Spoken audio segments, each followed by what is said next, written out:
broadcast without the direct written consent and permission of.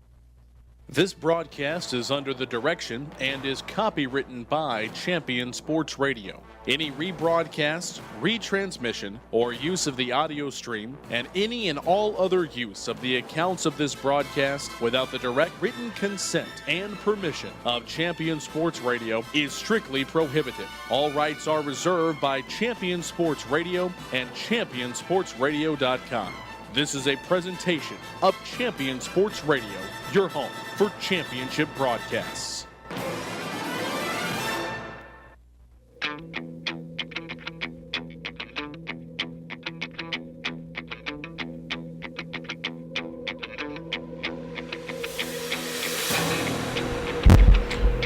Flower Mound Jaguars football on Champion Sports Radio is sponsored by Strategic Direct Solutions, Rapid Med Urgent Care by Which Superior Sandwiches, Nene's Design, Mellow Mushroom,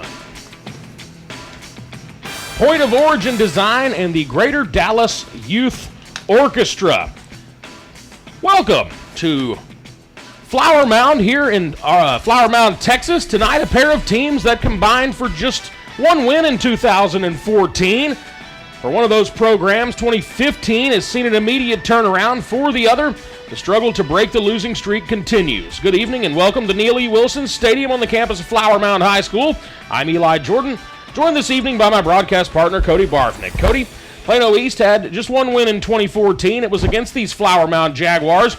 This season, East has already doubled that win total as they start out 2-0. For Flower Mound, an 0-2 start to the year hasn't shaken the confidence of the coaches or the players, and tonight a golden opportunity to get in the win column lies before the Jags as they begin the 6-6A gauntlet. Yeah, Eli, one thing that Plano East was definitely able to do well in last year's game was run the football. The Panthers were able to pull out a 27-24 win over Flower Mound last season without any passing yards to speak of. Quarterback Miklo Smalls went 0 for 7 through the air, and Plano East grinded out a 55 carries for 222 yards and were able to get past the Jaguars thanks to a 58-yard interception return for a touchdown by Reuben Donald. This year, the Panthers look to be a completely different team after 2 games, already doubling their win total from last year. In the first week, quarterback Miklo Smalls tossed 3 touchdown passes, and Reuben Donald added a punt return for a touchdown in a 36-14 win over Lake Highlands. Last week, the Panthers beat a very good Jesuit team, as we talked about during our broadcast, 57-42 in a wild contest headlined by 505 total yards and 5 touchdowns alone from Smalls. Flower Mound has been much more than competitive in 2 close losses so far this year, and with one team looking for a huge 3-0 start, the other looks for that ever-important first win. Something's going to have to give here tonight in Flower Mound. Yeah, certainly, and Cody, I really feel like you mentioned Flower Mound and just how close they've been in the first couple of weeks. They lost to Byron Nelson week 1, 28-20, and then lost to Keller last week by a final score of 38-28, and those games were both very competitive. Flower Mound in those games right down to the end, led by Noble Newton. He looked solid again last week, but unfortunately 3 picks sealed the team's fate. He throws 3 interceptions in the 38-28 loss. And one bright spot for Flower Mound last week was receiver Brendan Alves and his 10-catch effort, so you can see that Noble Newton really spreading the football around, but he went to Alves 10 times last week. Yeah, definitely, and Brendan Alves has definitely been the bread and butter on offense after 2 games for Coach Johnson's squad. 8 catches in week 1 against Byron Nelson, followed by 10 last week, shows just how well Noble Newton trusts a senior wide receiver. Coach Johnson obviously trusts him as well. Most of the touches that Alves is going to get tonight will be via the bubble screen with a host of blockers in front of him to try to utilize his speed in the alley. Another thing Jaguar fans are going to see in this game is Alves getting the ball on a jet sweep, just going in motion and taking a handoff from Noble Newton on running plays to try to stretch a much improved Panther defense sideline to sideline, along with linebacker Anthony Hines, who we'll talk about a lot more in the opener. Another thing that should stay true to form for the Jaguar offense tonight is spreading the ball around to as many different receivers as possible. In Week 1 against Byron Nelson, 12 different Jaguars caught a Noble Newton pass. Last week in the 38-28 loss to Keller, Newton got the ball to 9 different receivers. For Flower Mound to have a shot at beating Plano East tonight, Newton's going to have to continue to get as many people involved as possible to keep a much improved Panther defense off balance. Yeah, and I'm glad you brought that up because that has been one of the most impressive things out of the senior quarterback Noble Newton is his ability to spread the football around. He's found multiple receivers in both of these games, not only Brendan Alves, we mentioned his 10-catch effort, but also some of the other guys like Chandler Clatterbaugh, Aaron Epping, Jack Sikora, you've got Dylan Tollinson, Devin Coleman. A lot of these guys have caught passes already on the season. We're just 2 games in, and he has done a great job of really spreading the wealth amongst his receivers. And so if there is one thing, you can tell that the young man's able to go through his progressions and find the open receiver. And if his offensive line can give him time, they're certainly going to be in this game tonight. And let's take a break. It's Flower Mound and Plano East tonight from Neil E. Wilson Stadium. When we come back, we'll take a look at some of the other matchups from around the area. We'll also continue to break down tonight's 6A game. That's coming up next on the Whirly Ball pregame show. This is Jaguars Countdown to Kickoff on Champion Sports Radio. Hey, honey, why are you home so late? Don't even get me started. Did Sally come in late again today? Sally comes in late every day. Pete can't stay off the internet, and Roger does everything but his job. It gets so frustrating. My employees can't be accountable for their own actions. You need to contact Strategic Direct Solutions, LLC. My company has been using SDS for years, and they have totally upgraded several positions for us. That sounds like a great idea and a great solution. Make sure your company has the best employees. That's right, in the best positions, so your organization can achieve success. Strategic Direct Solutions is a staffing solutions firm which has been supporting small to Fortune 500 companies across North America, providing great talent. Visit us on the web at www.sdsllc.com or call us at 972-355-7500 extension 305. Game time means mellow time. Mellow Mushroom, now open in Flower Mound on 1171 just east of Long Prairie Road. Bring the whole family to Mellow Mushroom for classic Southern pizza with their unique and flavorful crust. Mellow Mushroom has more than just great pizza. Consider anything on the menu a win. Athlete tested, coach approved. For pregame, postgame, or for the game, it's Mellow Mushroom. Between Morris and Long Prairie Road on 1171 in Flower Mound. Online at mellowmushroom.com. Bite, sip, rejoice, repeat. Rapid Med Urgent Care Center in Highland Village provides Southern Denton County families with state-of-the-art emergency medical care right in your neighborhood. From checkups to broken bones, school vaccinations, sports physicals, and more, you can count on Rapid Med for all of your medical needs. Rapid Med is proud to provide the latest in concussion management through the IMPACT program in partnership with the Texas Health Sports Network. Rapid Med Urgent Care Center is dedicated to providing you with quality care quickly. Visit rapidmed.com. Hey, Jeff here, founder of Which Wich Superior Sandwiches. At Which Wich, we didn't invent the ordering system, we perfected it. The next level of perfection, our Which Wich ordering app for iPhone and Android lets you create your favorite witch, like the Wicked with 5 meats and 3 cheeses, the vegetarian black bean patty, or tons of others. Just order, walk in, and boom, your amazing witch is waiting for you, instead of the other way around. So why wait? Download our Which Wich ordering app and have your witch made while you're on the way. Point of Origin Design is your one-stop shop for all your apparel, promotional, event, or team uniform needs. Point of Origin Design is a full-service design and logo creation company that offers a wide variety of imprintable and embroidered products. With competitive pricing and quality work, you can't go wrong with Point of Origin Design. It's always best to start at the right point, so visit them online at pointoforigindesign.com. Let them help you plan your next promotional item or design your next t-shirt. That's online at pointoforigindesign.com. Stay up on all the latest news about the teams you care about and know when your favorite games are on the air thanks to Champion Sports Radio social media. Either follow at Champion Sports on Twitter or like our Facebook page at facebook.com/Champion Sports Radio, and you will know what time your game starts, who was named Player of the Week, or what your school's alumni are doing in college. That's on Twitter at Champion Sports and facebook.com/Champion Sports Radio. Your home for championship social media.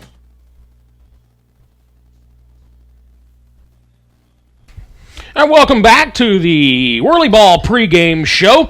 I'm Eli Jordan, along with my broadcast partner tonight, Cody Barfnick. And as we get you ready for Flower Mound and Plano East, I want to take a minute to talk about some of the other 6A games that are taking place tonight as we start district play. Of course, we've got the game here this evening in the Flower Mound Jaguars against the Plano East Panthers, a couple of teams that did not fare very well in 6A play last year. Both teams with just one win in the 2014 season. Of course, Flower Mound, they still have not managed to win in 2015 either, but Plano East able to start out their season 2-0, so they've got things turned around just a little bit. Cody, what about some of the other games that are going on tonight in 6A? There are a few other games going on, big games going on tonight in 6A besides this one here in Flower Mound. First and foremost, we have the Battle of the Axe going on between the Louisville Fighting Farmers and the Marcus Marauders over at Goldsmith Stadium in Louisville.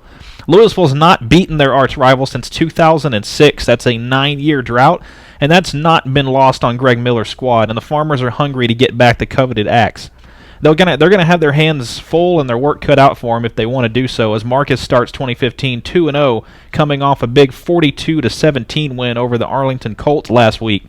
Running backs Nate Hopkins and Logan Newsom, along with tight end Caden Smith, the number 1 tight end recruit in the country, are going to have big days. The question is going to be whether or not the LHS defense, along with quarterback Aubryon Bob on offense, will be able to weather the storm tonight at Goldsmith Stadium.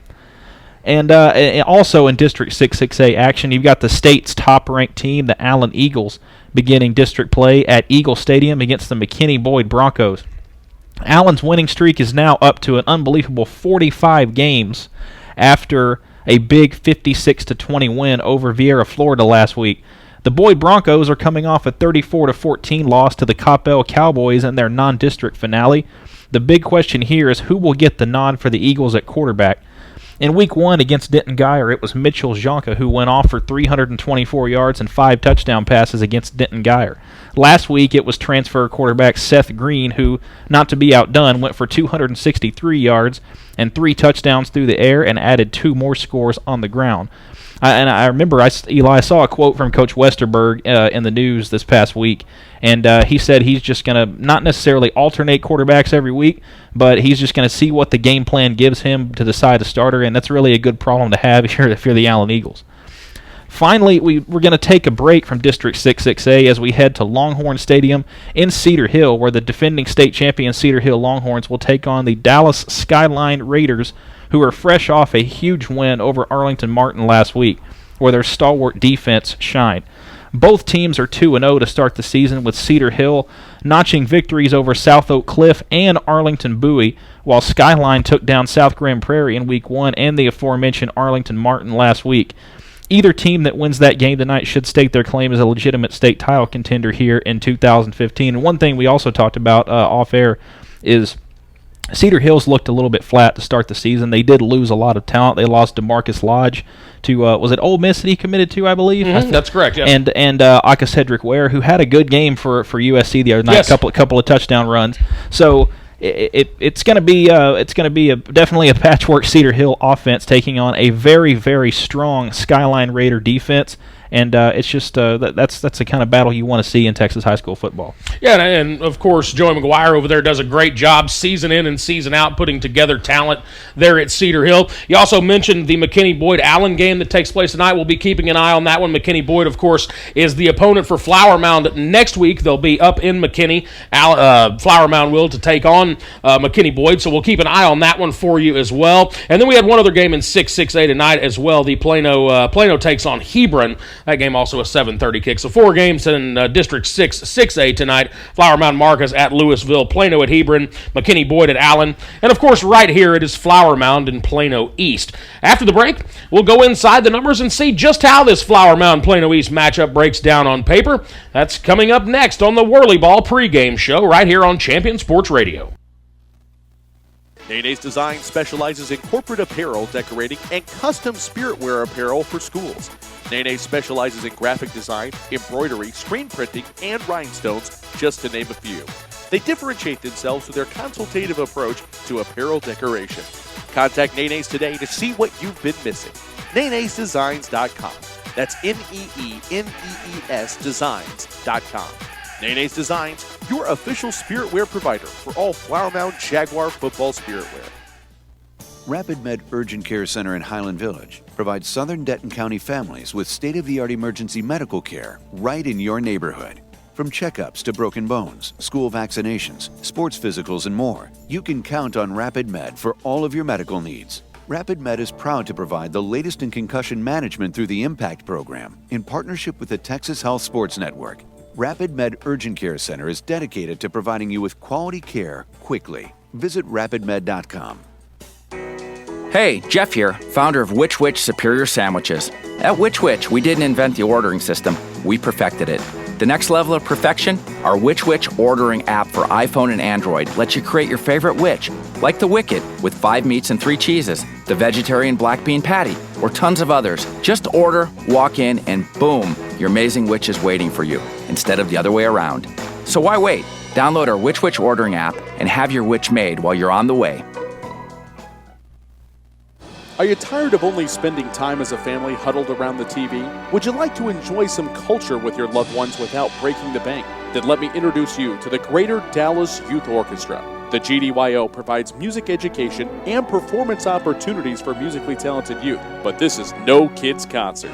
The GDYO comprises 7 different ensembles made up of over 425 talented musicians ages 8 to 18, representing more than 50 communities in North Texas. You won't believe how amazing these ensembles sound until you hear it for yourself. So join them for one of their concerts at the Meyerson Symphony Center or Dallas City Performance Hall. For more information on how to make a donation, as well as a listing of upcoming GDYO concerts, visit gdyo.org. And if you know a talented young musician interested in an unbelievable experience, auditions take place in the spring. Connect with the Greater Dallas Youth Orchestra on Facebook, Twitter, LinkedIn, and at gdyo.org. Many heart conditions can be fixed, but many of us don't know we have a problem until it's too late.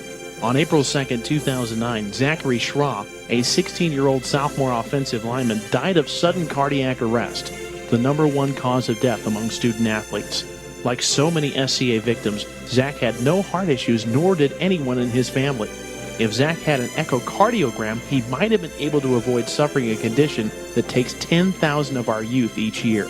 In his memory, Living for Zachary was formed to try and prevent SCA from taking the lives of youth everywhere. Join in the fight today and stop the silent killer of SCA by scheduling your young athlete for an echocardiogram, a procedure that can detect any heart issue with 99% accuracy. For more information, visit www.livingforzachary.org. That's living4zachary.org, and let your heart be heard. And welcome back to Neil E. Wilson Stadium here in Flower Mound, Texas. Along with my analyst for tonight, Cody Barfnick, I am Eli Jordan. It's the Flower Mound Jaguars and the Plano East Panthers tonight as 6-6-8 district play gets underway. Let's take you inside the numbers now and talk about just a few of the key matchups here tonight. One of the numbers, Cody, I wanted to get into here before we get started tonight. The number 578, that is the number of total yards Plano East had last week offensively. One of the questions here tonight is whether Flower Mound's defense can actually slow down quarterback Miklo Smalls and that explosive offense for Plano East. Yeah, and if you're Flower Mound, I think one thing you have to worry about in this game is the running game. One thing the Jaguars struggled with last week was slowing down Keller running back Tyler Tutt, who had over 150 rushing yards. This week, it definitely doesn't get any easier with Plano East quarterback Miklo Smalls. Smalls accounted for 505 of the Panthers, of those aforementioned 578 total yards last week, just by himself against Jesuit, with 3 passing touchdowns and 2 more on the ground. The specific core that I'm looking forward to watching tonight for the Jaguars is going to be the linebacking core, and the Jaguars have a great one in sophomore linebacker Connor Lee. And I know you and I talked about this off air before the game started. Connor Lee's been all over the field in his first 2 games. He was all over the field last week. He had at least 15 tackles in the game against Keller, and that's one thing I look for tonight. I look for Lee to be, I think the way that he's going to be used is to kind of sit back and spy Smalls so that they can keep him from getting out of the pocket and they can pursue him sideline to sideline, because you know he's going to try to get rushing yards. He's too good of an athlete not to. So I think if Lee can stay at home and bring the best out of his other linebackers and the defensive linemen, That's going to go a long way in containing Smalls, and that's something they're going to have to do to compete with Plano East tonight. Yeah, certainly. You mentioned Connor Lee, and Lee. 34 tackles. Lee 34 tackles on the season. He also has 1 sack and a couple of tackles for loss as well as just a sophomore, a true ball hawk. He's got a couple of quarterback pressures as well on the season. But you mentioned him spying Mikla Smalls. Smalls, just a junior. He's coming into his own really as a quarterback. Last year, alternated snaps at the beginning of the year and then was able to gain the starting job when he came back from a wrist injury. But Smalls after that was simply lights out. He threw for 7 touchdowns at Louisville last year, and that was really the watershed turning point game for him of 2014. After that, he has looked like a real quality quarterback. And for Joey McCullough, 1-8 season last year, to have a junior quarterback coming back that knows the offense, that knows what's going on, and then can run and throw the ball, makes them a very, very dangerous offense. And defensively, Flower Mound, they just got to stay at home, like you said. I mean, I couldn't agree with you more there. If the linebacking core stays at home, everything should work out just fine. On the flip side of that coin, Plano East's defense does allow 570 yards of total offense and 42 points last week, so they are susceptible. Even a defense that boasts one of the best junior linebackers in the country in Anthony Hines, they are susceptible to allowing big chunks of yardage. They definitely are, and a big downside for the Panthers, I think we can see this last week against Jesuit, is that even though Hines is a gigantic recruit, he can't do it all by himself. One player on defense can't do it. Connor Lee can't do it all by himself. But tonight, I think Hines is going to do a great job in containing the scrambling of Noble Newton, something that we've seen him do a lot these past couple of weeks. But the secondary is going to have to be on their toes as well. Like we mentioned before, Noble Newton loves to spread the ball around to receivers like Brendan Alves, Dylan Gerlich, Dylan Tillotson, Jack Sikora, and the running backs need to be accounted for as well. Chase Lemke and Ifeanyi Uzoehi. If the Panther defense cannot keep Newton from spreading the ball around as much as he loves to do, then tonight could be a really, really wild contest, I think. I think there's a good chance that we could see a lot of scoring here tonight as well, even with the big-time recruit in Anthony Hines playing middle linebacker for Plano East. I mean, you're talking about a kid 6'2", 225 as a junior. He's already the 8th-ranked linebacker in the country by rivals as a junior. He's got over 70 offers, and, you name it, USC, Oklahoma, Texas, all the SEC schools, Alabama, Auburn, Florida, that are known for their defense have been looking at Anthony Hines and have offered him letters to try and draw him into their particular program. So he is going to make somebody very, very happy whenever he signs. Basically, pick any Division I team you want out of a hat, and he's got a letter from them. And he has got a letter from them, and that's absolutely correct. So, I mean, obviously, trying to get him blocked is going to be a tall order this evening. He is a true ball hawk in every sense of the words. He's always towards the line of scrimmage, and we're just watching highlights of Hines this week.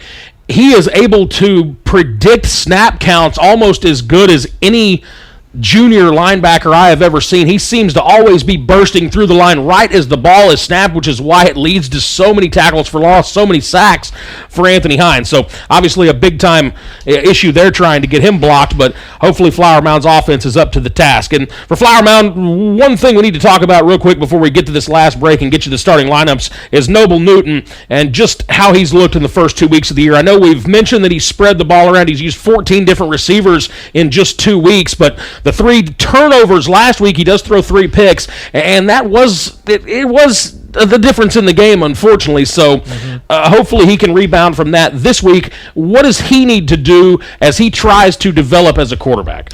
I think he just needs to stick true to form the way he's been the last couple of weeks. I know with Hines back there, who's a monster in defending the run, there's no other way to put it.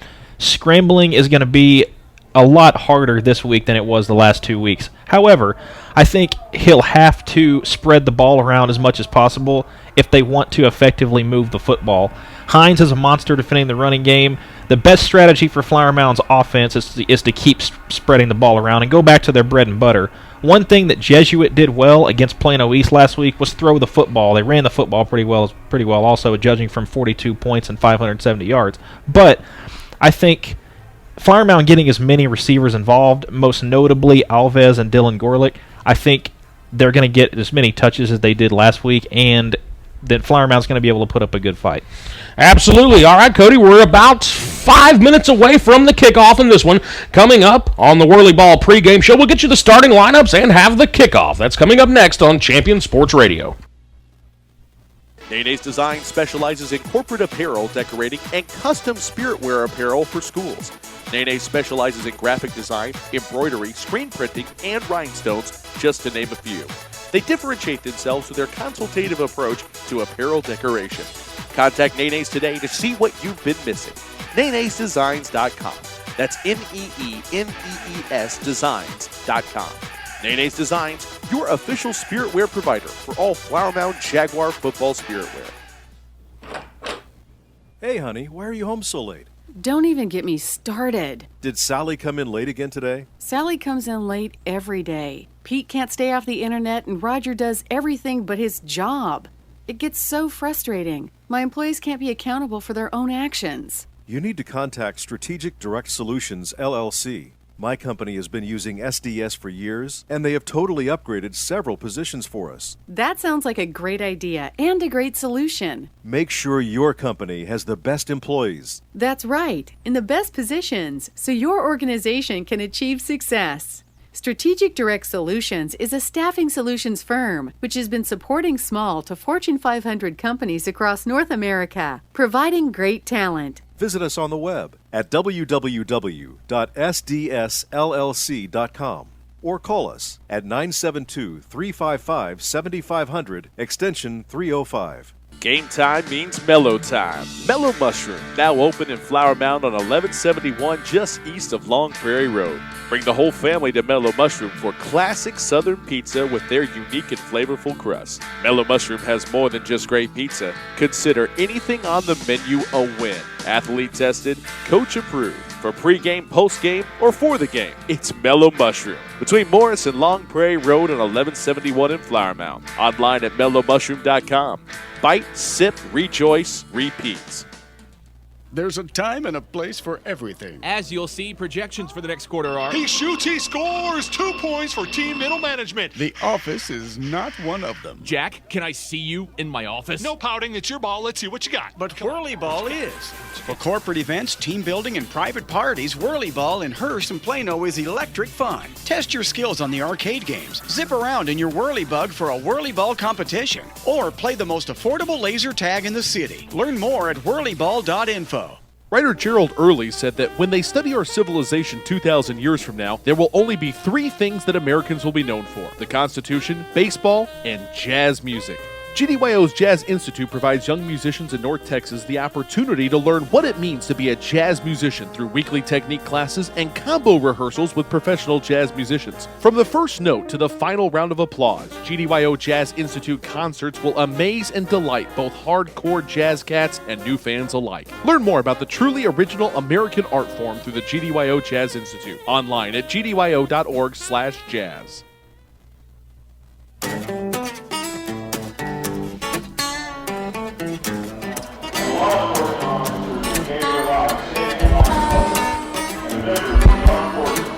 And welcome back to Neil E. Wilson Stadium here in Flower Mound, Texas. I'm Eli Jordan, along with my broadcast partner, Cody Barfnick. And as we get you set for Flower Mound and the Plano East Panthers tonight, here are the starting lineups for Flower Mound offensively.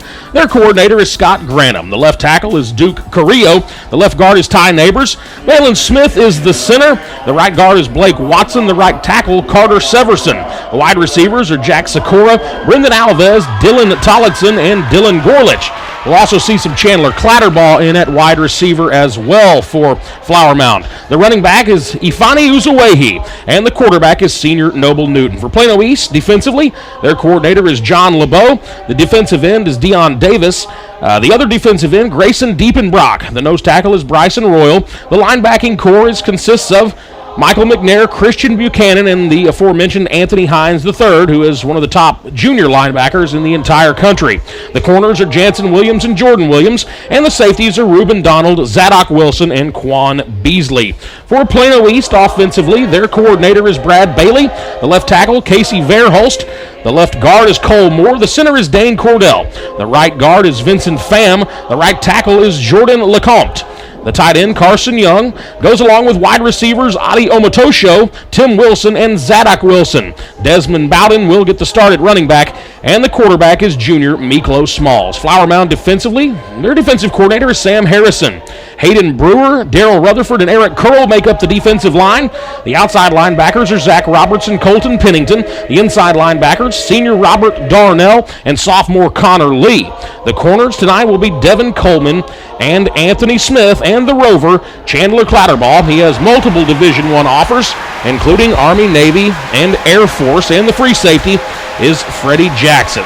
Tonight's temperature, 86 degrees at kickoff. There's an 18-mile-per-hour northeast wind. Expecting partly cloudy conditions for the remainder of this one, and temperatures dropping into the 60s. Now just a couple of minutes away as the bands and the various drill teams and whatnot make their way off of the field. For Flower Mound tonight, they will wear their navy blue jerseys with the white lettering, the navy blue helmets with the silver Plano East, the silver Flower Mound logo on the headgear. And for Plano East, they wear their all-white road uniforms, the white pants with the black stripe. They have white jerseys with black lettering, and the all-black helmets. It has the Plano East Panther on the side of the headgear. While we were away, the teams flipped the coin. Flower Mound deferred. Plano East will receive and defend the south end zone. That would be going into the wind for the first quarter. Flower Mound will kick from our left to our right or from the north to the south. Plano East has made their way out onto the field. Flower Mound shortly behind as they are still huddled up on the near sideline. Cody, it should be a fun one here tonight as we've got 12 minutes on the clock and we're ready to get going. Yeah, I'm definitely ready to see this game kick off. But one of the things I'm most excited to see is definitely Miklo Smalls against Connor Lee. I think that's going to be a very tight head-to-head matchup all night. And in reverse, I think Noble Newton and Anthony Hines III, or anybody on offense for Flower Mound and Anthony Hines III, is going to be a head-to-head battle. And there's several different individual matchups that I'm very excited to watch and see how they play out here tonight. Josh Grant, the junior, puts the ball on the tee at the 40-yard line as we're ready to get going now. Flower Mound breaks their huddle and sends their kickoff team out to either side of their junior kicker, Grant. Grant taking a couple of steps to his left and now readies himself to go. And the kickoff, here it is. It's a deep end-over-end kick out the back of the end zone with the prevailing wind. And so, Plano East will start from the 25-yard line. Definitely a very stiff north wind. We'll see if that plays a factor later in this game as Flower Mound's defense takes the field. They will operate out of a 3-4 set. We see Connor Lee there lined up in his inside linebacker position. Miklo Smalls leads Plano East out on the field, and we are ready to go here in Flower Mound. Miklo Smalls, a 5'11", 180-pound junior. Is 20 of 33 for 6 touchdowns and just 1 pick on the season. He is out of the shotgun formation as a pair of running backs to either side. The handoff goes to Desmond Bowden. Bowden picks up a couple of yards before he is dragged down by that Flower Mound defensive line. 2nd down and 8 to go. Ball just out past the 26-yard line. Yeah, Eric Curl, number 72, the junior defensive end for Flower Mound, made a good play. He made a swim move over the top of number 75, Casey Verholst, and held the Panthers to a minimal gain on 1st down. Smalls now out of the gun once again. 3-step drop, looking to throw. Fires over the middle, and it is in and out of the hands of the defender, almost intercepted. Smalls airmailed his intended target, and it was almost picked off by senior Freddie Jackson. Yeah, just trying to go over the middle, a post route from his tight end, and Smalls kind of overshot his tight end a little bit and nearly made a big mistake here in the early going, not the way that Smalls would have wanted to start the game. Looking for Carson Young. Here is Smalls now taking the snap, 3rd down and 8. Smalls steps up in the pocket, fires, and it is caught on the far sideline. Nifty catch there, and that is receiver Tim Wilson, who's able to haul that one in. Looked like Wilson was running a just kind of standard curl route about 2 yards beyond the sticks. He might have gone for 10 or 15 more yards, but it looked like he got tripped up right at about the 45-yard line. and no tackle was needed as he was stopped right at the sticks, but it's a first down for Plano East nonetheless. 1st and 10, ball on their own 44-yard line for the Panthers. Smalls, 3 wide receiver set. He's got 2 running backs with him in the backfield. The handoff goes to Jonathan Metters. Metters picks up just a couple of yards on first down. Make it 3 yards officially, 2nd down and 7 from the 44. You'll see a little bit of Metters tonight. He's a sophomore running back, 11 carries for 99 yards so far on the season. He had 6 for 60 yards and 1 touchdown last week. And it'll be interesting to see how Plano East gets him more involved in this game with Trey Hunter in front of him on the depth chart. Couple of sophomore running backs for Joey McCullough in Plano East. Here's Smalls now, 2nd down and 7. Fakes the handoff, looking to his left. Ball is tipped and picked off. A great interception made, and that is, I think that was David McHale, the junior defensive end, was able to deflect the ball at the line and right in to the waiting arms of is it Zach Roberts? Yeah, I think it was Zach Roberts. It was Zachary Roberts, number 25, who came up with the pick. That was a heck of a play that time, and that's just the way that Dane Johnson wanted to get this game started, to throw a good quarterback in Miklo Smalls off balance. And that is exactly who it was. Zachary Roberts able to come up big there. He's getting the congratulations on the sideline, and so a big turnover early for Plano East. Flower Mound takes over on their own 44-yard line. And the first play is a handoff up the middle, and the ball carrier there is Chase Lemke. We'll see Chase Lemke split time a lot with Ivani Uzawahi.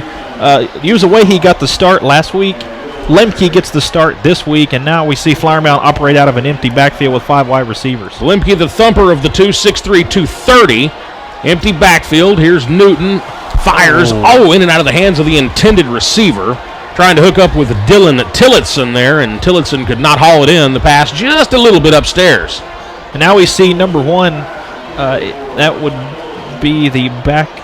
I think he's a third-string quarterback. Hayden Hauser, yeah. And Dylan Tillotson got a heck of a jump off the line of scrimmage on that play, running a post over the middle, and Newton just missed him, or it would have been big yardage for the Jaguars. Empty backfield once again on 3rd and 9 from the 45. 9:46 left here in the first quarter. This is a swing pass. It's out to Hayden Hauser. Hauser breaks some tackles, able to move the chains and inside of the 40-yard line of Plano East. So a nifty move there by Hayden Hauser as he takes that wide receiver screen and is able to cut it upfield for big yardage. Hauser already off the field. We see Uzawahi and Lemke come back into the game, and that's one thing you're probably going to see a lot of tonight for Flower Mound, a motion and a bubble screen pass. Good first down that time for the Jaguars. Pistol formation. It's Newton. Uzawahi behind him. Here is the handoff. Uzawahi near side. Finds some room. Fumbles the football. Ball is on the turf, and I believe Plano East has come up with it. Yes, they do. It is Quan Beasley, the Jack inside linebacker, that is able to fall on that fumble out of the arms of Uzawahi. And so another turnover here, as we are not even 3 minutes into the ball game, and we've already seen a pair of turnovers. This is something neither one of these head coaches want to see. I think number 3, the linebacker defensive lineman combo, Will Gary, forced the fumble, and it went in right into the waiting arms of the Jack linebacker, Quan Beasley. And Plano East is going to take over at about their own 38-yard line. 9:34 left here in the first. We are scoreless, Jaguars and Panthers. Here is a handoff, and it is to the far sideline. It's Desmond Bowden again. And Bowden able to pick up about 4 yards, making it 2nd down and 6. Yeah, Hayden Brewer, the senior defensive end, 6'4", 260, runs a sub-5 in the 40, was in the backfield in a hurry, but Desmond Bowden just had too much speed for him and ended up getting Plano East 4 yards on first down. Tim Wilson split out to the near side all by himself. Smalls in the backfield. He's got a pair of backs to either side. Here is Smalls, far sideline. And I believe he is hooked up over there with Adi Omatosho. And Omatosho's knee was down when he made the reception. He is close to the marker. Interesting decision coming here for head coach Joey McCullough and offensive coordinator Brad Bailey, as this is going to be a 3rd down and 1 situation now. Omatosho with the reception, unable to keep his feet. Now we do see number 5, Trey Hunter, the other sophomore running back for Plano East in the game, 5'11", 170. And it's a big decision coming up now for Joey McCullough.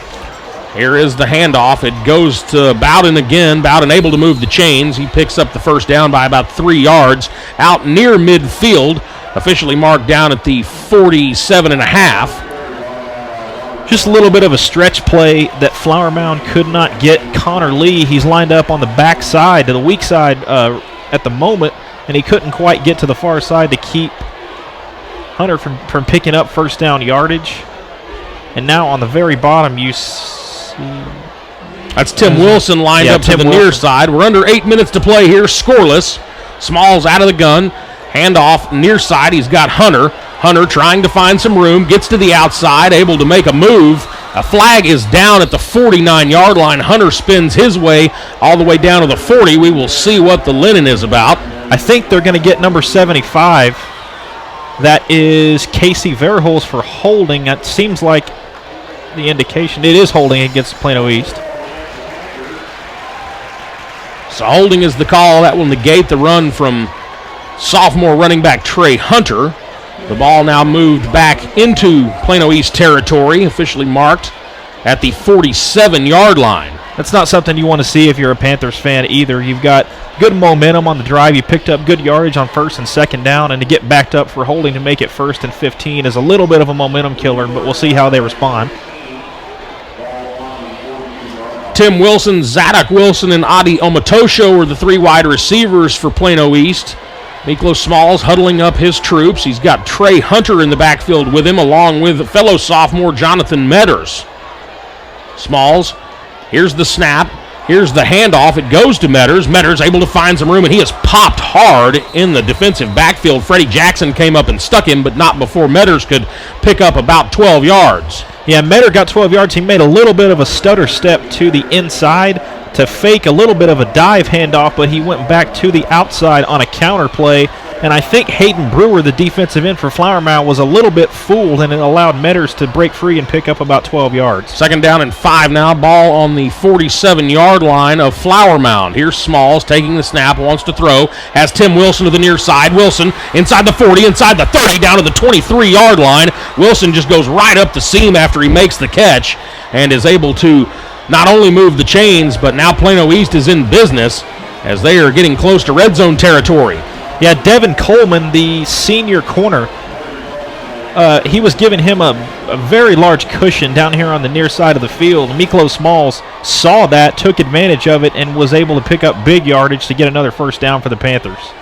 Same 3 wideouts as before. It's Smalls in the backfield. He has a handoff, and it's to Metters. Metters looking for room. Cannot find any as he is dragged down on the far side by Chandler Clatterball. Clatterball comes up from his safety position and does a great job of wrapping up the sophomore ball carrier for Plano East.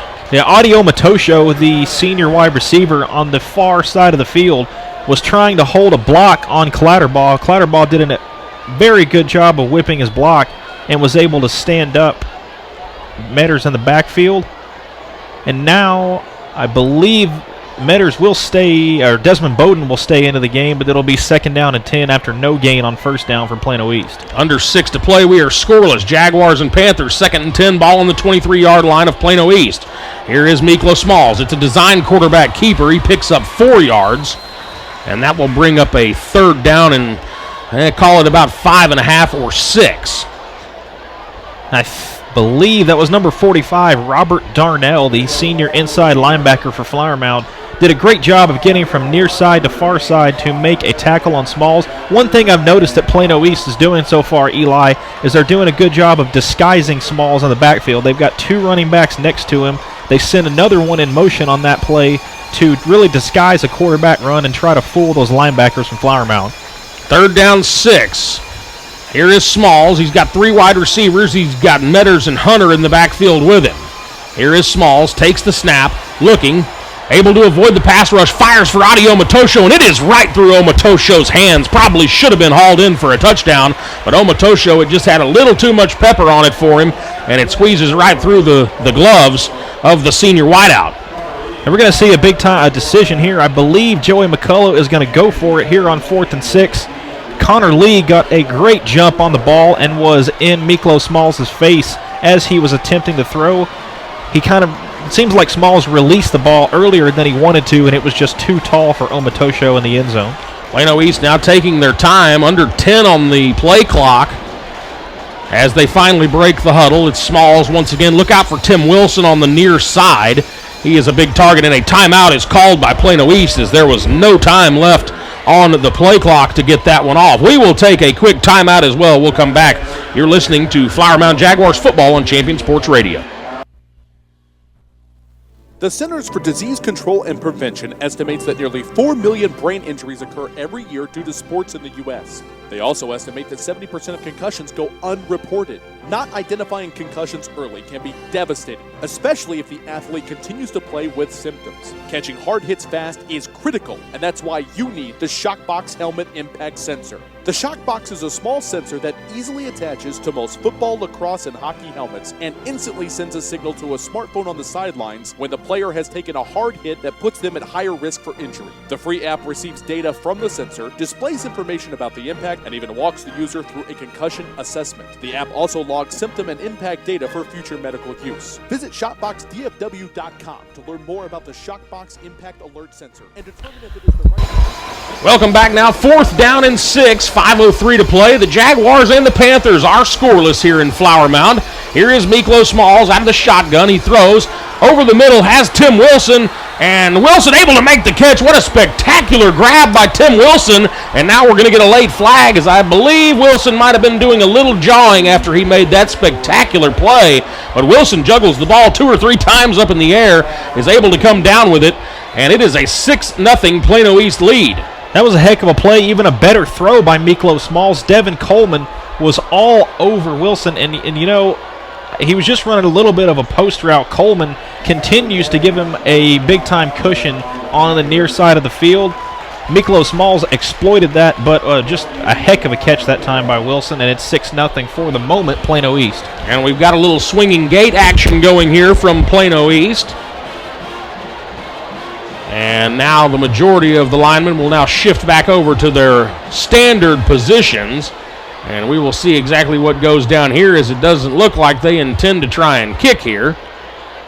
And it is a fake snap. And the ball is back to, I believe that is Christian Buchanan, who is a running back converted linebacker. And Buchanan able to sneak his way in for the 2-point conversion. So Plano East takes an 8-0 lead here over the Flower Mound Jaguars with 4:56 left in the first quarter. We're going to take a quick break. When we come back, it's more Flower Mound Jaguars football right here on ChampionSportsRadio.com. This broadcast is under the direction and is copywritten by Champion Sports Radio. Any rebroadcast, retransmission, or use of the audio stream, and any and all other use of the accounts of this broadcast without the direct written consent and permission of Champion Sports Radio is strictly prohibited. All rights are reserved by Champion Sports Radio and ChampionSportsRadio.com. This is a presentation of Champion Sports Radio, your home for championship broadcasts.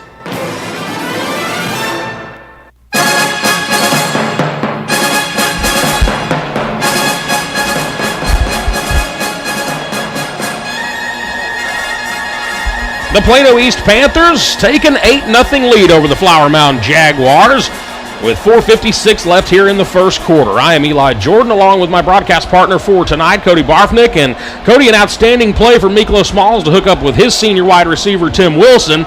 And just like that, Plano East leading at 8-0 after a few exchanged fumbles and interceptions there to start the game. Yeah, that was something that was it was a very encouraging drive for Plano East. A definite Miklo Smalls type drive for Plano East, what they saw a lot of last week against Jesuit. One thing that intrigued me, though, was the play that actually was on the 2-point conversion. It was a little bit of a swinging gate play. Flower Mound looked like they were napping, thought that Plano East was eventually going to try to kick the extra point. They snap it directly to Buchanan on the 2-point conversion, and it'll be interesting to see if Plano East continues to do that the rest of the night. So 8-0 is our score as we get set here for the Panthers to kick it away. Of course, they will be kicking from their own 25-yard line after the unsportsmanlike conduct penalty against Tim Wilson after he scored that touchdown. So Flower Mound could find themselves with some pretty solid field position, as not only are they kicking from back in their own end, but it is directly into a howling wind as well. The kick is a short one, as we predicted. It's out to the 42-yard line. There it is, hauled in and caught by Devin Coleman. Coleman sliding to his knees to make the grab, so that is where Flower Mound will start, and they are set up here with pretty solid field position, trailing 8-0. One thing you have to think about the rest of the game, is we almost saw it right there, Eli, is the ball is a little bit of a dying duck when you have to kick off from the south end zone to the north end zone. It'll be interesting to see if it dies enough to hit and work as an onside kick for anybody kicking off later in this game. Another thing to check for is Noble Newton throwing downwind. A lot of balls can sail on you if you're not careful. Here is a handoff to start this drive, and it is Uzawihe trying to redeem himself after he fumbled on his first carry of the night, and he is able to pick up 9 yards on first down to bring up 2nd and 1. Ball on the 48-yard line of Plano East. Just a little bit of an off-tackle play, left tackle to be specific. The avid outdoorsman, number 65, Duke Carrillo, the junior left tackle, threw an amazing lead block to spring Uzawihe for 9 yards on first down. They went with lightning on first down. They go with thunder here as Chase Lemke steps in. Lemke, a decoy here as Newton will drop back to pass, and he is absolutely wrangled by a trio of defenders for Plano East. I believe the first in the area was Evan Jones. We also saw Christian Buchanan in there as well. A name we haven't called much of tonight has been that of Anthony Hines, and we have not seen a whole lot of Hines to this point, with almost 7-8 minutes gone here in our first quarter. Yeah, Deion Davis, the senior defensive end, he did a great job of confusing the right tackle Carter Severson and got Noble Newton a little bit uncomfortable on that last play. Pistol formation now. Lemke once again in the backfield. They had stacked receivers on either side of the field, and a timeout is called by Noble Newton, as I don't believe he was on the same page with his offensive coordinator, Scott Grantham. So we will stay here with you during the timeout. I want to take some time to thank Strategic Direct Solutions, proud to be a senior-level sponsor of the Flower Mound Jaguars. SDS is a staffing partner that provides great talent to companies all across North America. Visit them on the web at sdsllc.com. That's sdsllc.com to learn more. Assure you have the best players in the positions on your team. Contact SDS today. And Cody, 8-0 is our score here with 3:39 left in the first quarter of play. Plano East able to score on their last drive. It was a touchdown pass to Tim Wilson that did the damage out of the hand of Miklo Smalls, and then the late Wilson penalty after the play has given Flower Mound some good solid field position here to start their drive. But it is now a 3rd down and 8, and a very important play for senior quarterback Noble Newton and his troops. Here is Newton out of the gun. It's an empty backfield, 5 wide receivers set. Here's the snap. Newton, 3-step drop, steps up in the pocket, has his receiver. It's Dylan Gorlick, and Gorlick able to break through the secondary, and he is down to the 35-yard line, 34-yard line, and that will move the chains. So a big 3rd down conversion there for Flower Mound, and they are in business. I think one thing we're starting to see, or one thing I noticed on that last play, Eli, is they have Hayden Hauser in the game. Anthony Hines is forced to be in pass coverage against him, and it's kind of throwing him off balance a little bit. You can see it again on this play. They do have the backup quarterback, Hauser. He is actually, he's the 3rd-string quarterback in Hauser, but he is in the slot right there, and you're correct. Anthony Hines is standing right over the top of him. It's an empty backfield once again. Here's Newton, takes the snap. Hines comes on the rush, and the pass is complete. It's Brendan Alves, and Alves enough to move the chains once again. So Newton, back-to-back completions to Gorlick and Alves, and Flower Mound has something cooking here. I think offensive coordinator Scott Grantham, I think he's found something. He's got Hauser out there in the slot. Hines has to cover him. He's blitzing every single play, and it's freeing up wide receivers for Noble Newton, and they can get big chunks of yardage. So it'll be interesting to see. I think Scott Grantham may have found a way to neutralize the play of Anthony Hines. And here is an empty backfield again. Newton once again will throw. Has his man over the middle. It's a different receiver once again. It's Jack Sikora, the senior. Sikora down near the 10-yard line, inside the 10-yard line. So it will be a 1st and goal as Noble Newton has started spreading the ball around here late in the first quarter. And you see Hayden Hauser make his way off the field, but right back in the game is Desmond Joy in at the slot receiver. Noble Newton back in the pistol. We'll see if Flower Mound can continue this great drive. Uzawihe in the pistol. It is Uzawihe. Nice stutter step back to the inside. Uzawihe fighting for the goal line. I don't think that he got there. He is down at the 1 yard line, but a nifty run there by the junior running back. Flower Mound continues to go tempo here. We see number 5, that is Freddie Jackson, come off the field. Here's a way he stays in. Lemke comes into the game. We'll see if he'll act as a lead blocker, and maybe Flower Mound will stick to the run here at just the 1 yard line. Second down and goal from the 1:45 to play here in the first quarter. Flower Mound looking to try and tie this game. It's Noble Newton on the keeper, driving for the goal line, has the touchdown. Newton is in, and the Jaguars now trail at 8-6. And that was a great play by Noble Newton. He used both Uzawihe and Lemke as lead blockers to march right into the end zone. Flower Mound doesn't look like they're going to elect to try to tie it at 8, as Grant is in to attempt the extra point, and it's 8-6 Panthers now. Grant is on. He is 4 for 4 on PATs this season. The snap is a little bit low. Nice job to get that ball down by the holder. I believe that is Matthew Felis, able to get the ball down. The kick is away, and it is good. So 8-7 our score with 1:40 left here in the first quarter. The Panthers leading the Jaguars. You're listening to Flower Mound Football right here on ChampionSportsRadio.com. Hey, honey, why are you home so late? Don't even get me started. Did Sally come in late again today? Sally comes in late every day. Pete can't stay off the internet, and Roger does everything but his job. It gets so frustrating. My employees can't be accountable for their own actions. You need to contact Strategic Direct Solutions, LLC. My company has been using SDS for years, and they have totally upgraded several positions for us. That sounds like a great idea and a great solution. Make sure your company has the best employees. That's right, in the best positions, so your organization can achieve success. Strategic Direct Solutions is a staffing solutions firm which has been supporting small to Fortune 500 companies across North America, providing great talent. Visit us on the web at www.sdsllc.com or call us at 972-355-7500, extension 305.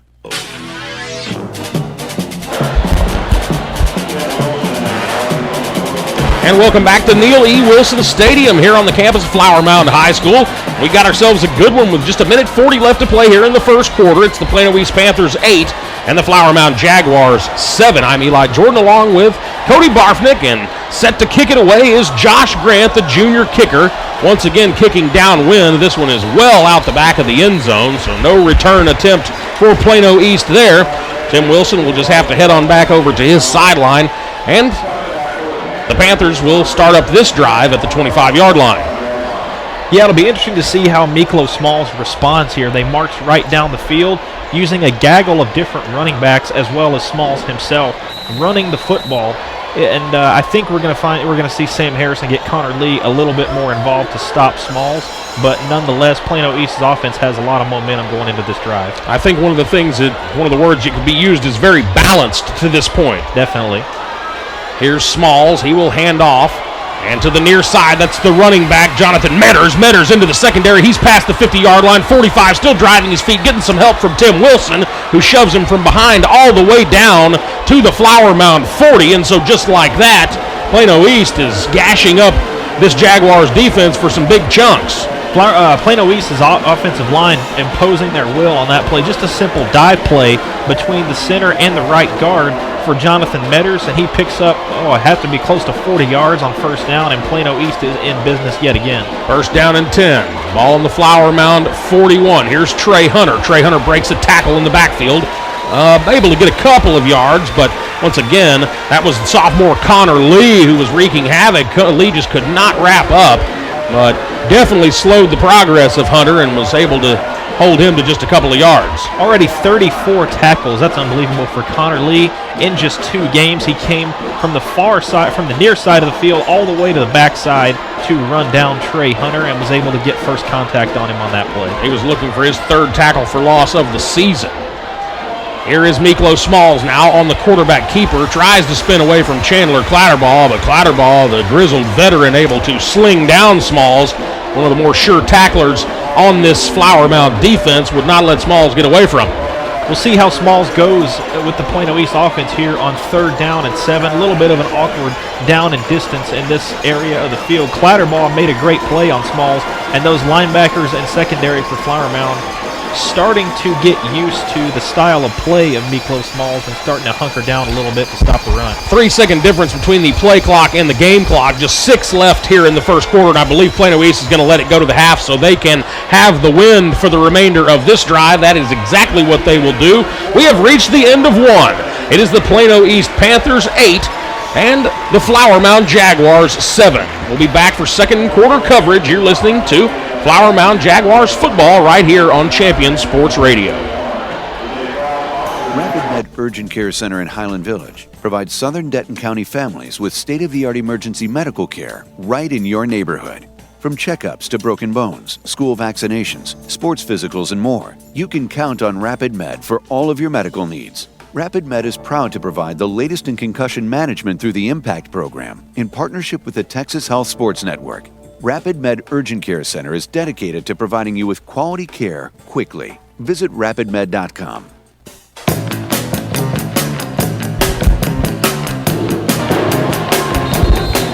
And we are back getting ready to start the second quarter of play here from Flower Mound, Texas. I'm Eli Jordan along with my broadcast partner, Cody Barfnick. And Cody, an entertaining first quarter. We saw some turnovers. We saw some points scored, and I have a feeling they're probably not done scoring points here tonight as Plano East is leading Flower Mound by a score of 8-7. Plano East with the ball on the 37-yard line of Flower Mound. 3rd down and 6 to go. They have flipped the field, and Plano East now has the wind. Here's Smalls out of the shotgun, has his receiver. I believe it's Zadok Wilson over on the far sideline. If my eyes do not deceive me, which they very well could have. Actually, you know what? Check that out. They did deceive me. It's Cameron Moore who made the catch there, but it's enough to move the chains, and it is a 1st down and 10 for Plano East.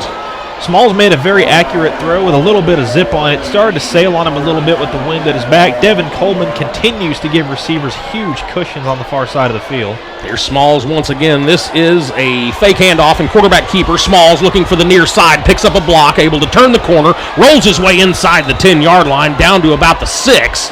And so a nice run there by Miklo Smalls and an even better block by senior wide receiver Adi Omatosho to spring him. Yeah, Chandler Clatterball definitely stayed at home. We mentioned they were going to have to do that to contain Smalls in the pregame, and he had Smalls bottled up in the backfield, but Omatosho made a great block coming across the backside of the field to spring Smalls for about an additional 6 or 7 yards, and it's 1st and goal for the Panthers.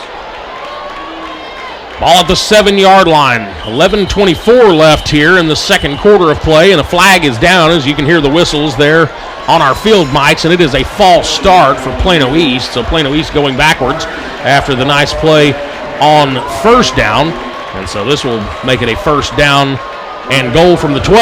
Darrell Rutherford, the junior nose tackle in Flower Mound, flinched ever so slightly, and it caused Dane Cordell, the center for Plano East, to get flagged for the false start on that play. It's Bowden and Hunter in the backfield with Smalls. Smalls going to look to throw out of the gun. Fires over the head of Adi Omatosho to the near side looking for the pylon. And I believe that ball just sailed on Smalls a little bit being downwind. Anthony Smith is cheated up just slightly on the near side of the field to cover Omatosho. He's only 5'9", 160. Omatosho 6'3", 185. So there's very sizable difference in height on the near side of the field, but the ball sails on Smalls, and the size difference is rendered ineffective on that play with a steady wind at his back. Offensive coordinator Brad Bailey says that Omatosho reminds him a lot of Terrence Williams, who used to play at Baylor and now plays, of course, for the Dallas Cowboys. Here is Smalls, option play. He's got Hunter with him, pitch to Hunter. Hunter looking for the corner, dives for the end zone, and he is in. A nice run by Trey Hunter as he is able to find pay dirt on the option play. And so the Panthers punch another one in with just 1 minute gone here in our second quarter. They now lead at 14-7. They have that swinging gate formation lineup. We have a Panther down. I think that's number 68, Cole Moore. Seems to be his left leg bothering him a little bit. He is down for Plano East. A great sideline-to-sideline stretch play to get Trey Hunter involved, and it's a touchdown for the Panthers, and they lead at 14-7. That is indeed Cole Moore that is down. He's on the far hash mark, being attended to now. And you just never know with these offensive linemen. A lot of times they get the legs rolled up on and the trenches there, and I believe that's what may have happened here, is they are now helping Moore to his feet. I believe he just rolled his ankle. He tried to take either an ankle or a knee, but he tried to take a step after the score and immediately went to the turf, and they're helping him off now. Yeah, not putting any pressure on that right leg, so we will get you updated on that if we can, but for the time being, it is a 14-7 lead for Plano East with the extra point forthcoming. Of course, they went for 2 the first time they scored and made it an 8-0 game. Flower Mound then scored. They elected to kick the extra point to make it 8-7. And with this Plano East touchdown just a minute into the second quarter, the score is now 14-7. So here is the extra point. It looks like this time we may see a kick out of Joey McCullough. And I believe we are going to see that kick, as it is Dylan Dietrichs on for the extra point, and it is up, and it is good. And so, with 11 minutes left here in the first half, it's the Plano East Panthers 15 and the Flower Mound Jaguars 7. You're listening to Flower Mound Football right here on ChampionSportsRadio.com. Hey, Jeff here, founder of Which Superior Sandwiches. At Which we didn't invent the ordering system, we perfected it.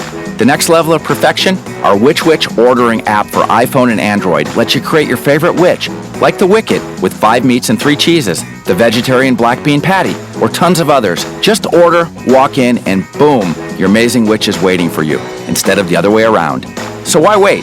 Download our Which ordering app and have your Which made while you're on the way.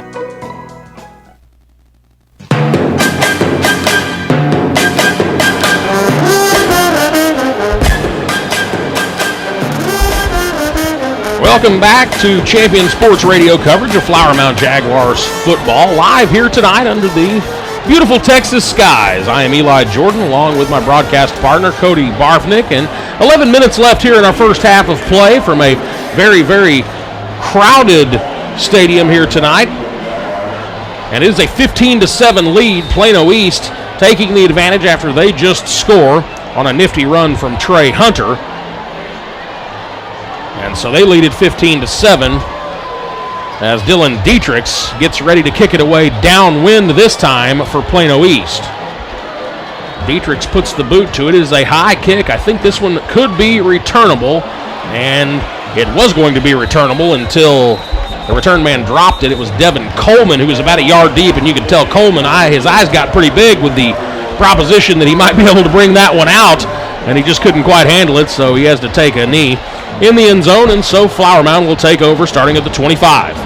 One thing that's going to be interesting on this drive, Eli, is how Flower Mound continues to exploit Anthony Hines. We'll see if they come out lining up with a slot receiver to put him in pass coverage, but you got to think that Joey McCullough is going to do something to get Hines involved. He's too good of a player to be taken out of a game.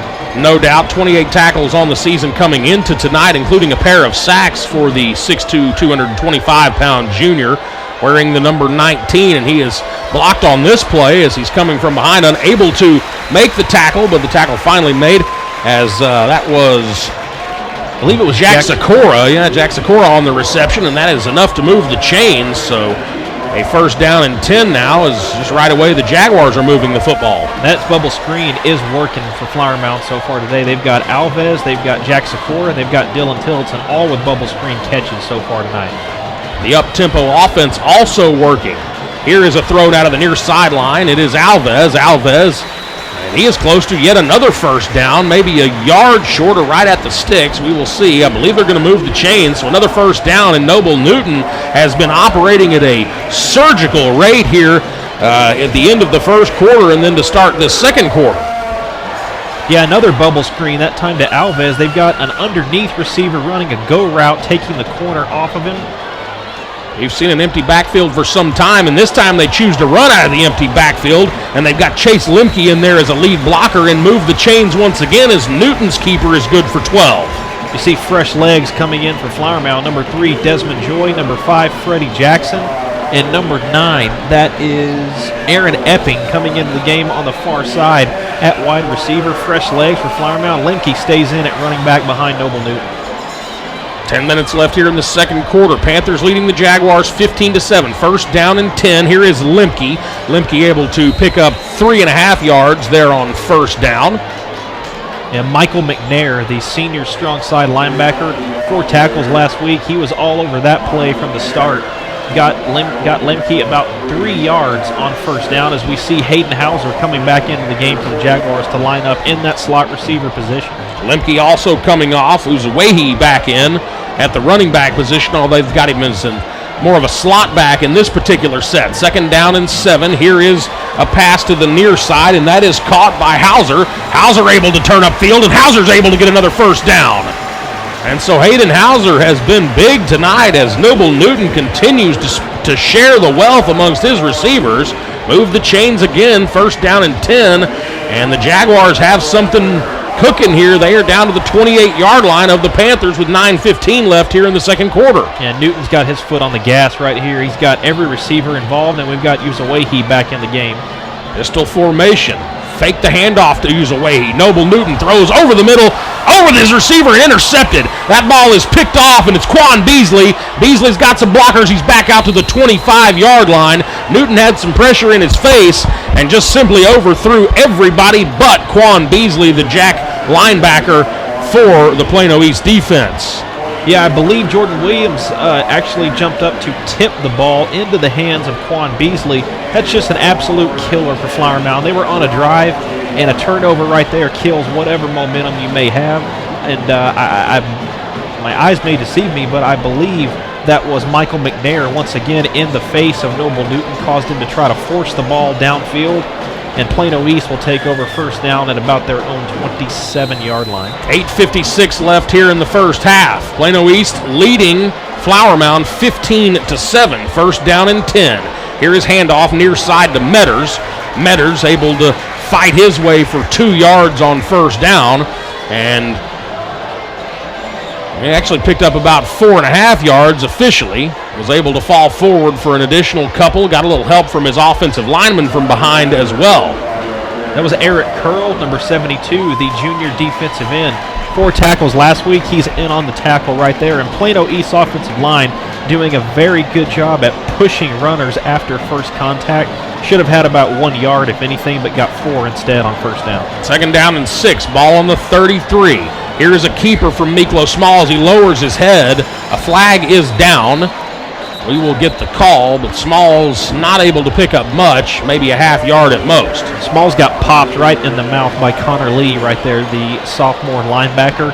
And I think holding might be holding is the call against Plano East. So move back Plano East, and you were right, that was a major league collision between Connor Lee and Miklo Smalls there, as they both just, the crowns of their headgear met at about the line of scrimmage. Yeah, if anything has been the killer so far for Flower Mound, it's been turnovers. They have 2 thus far.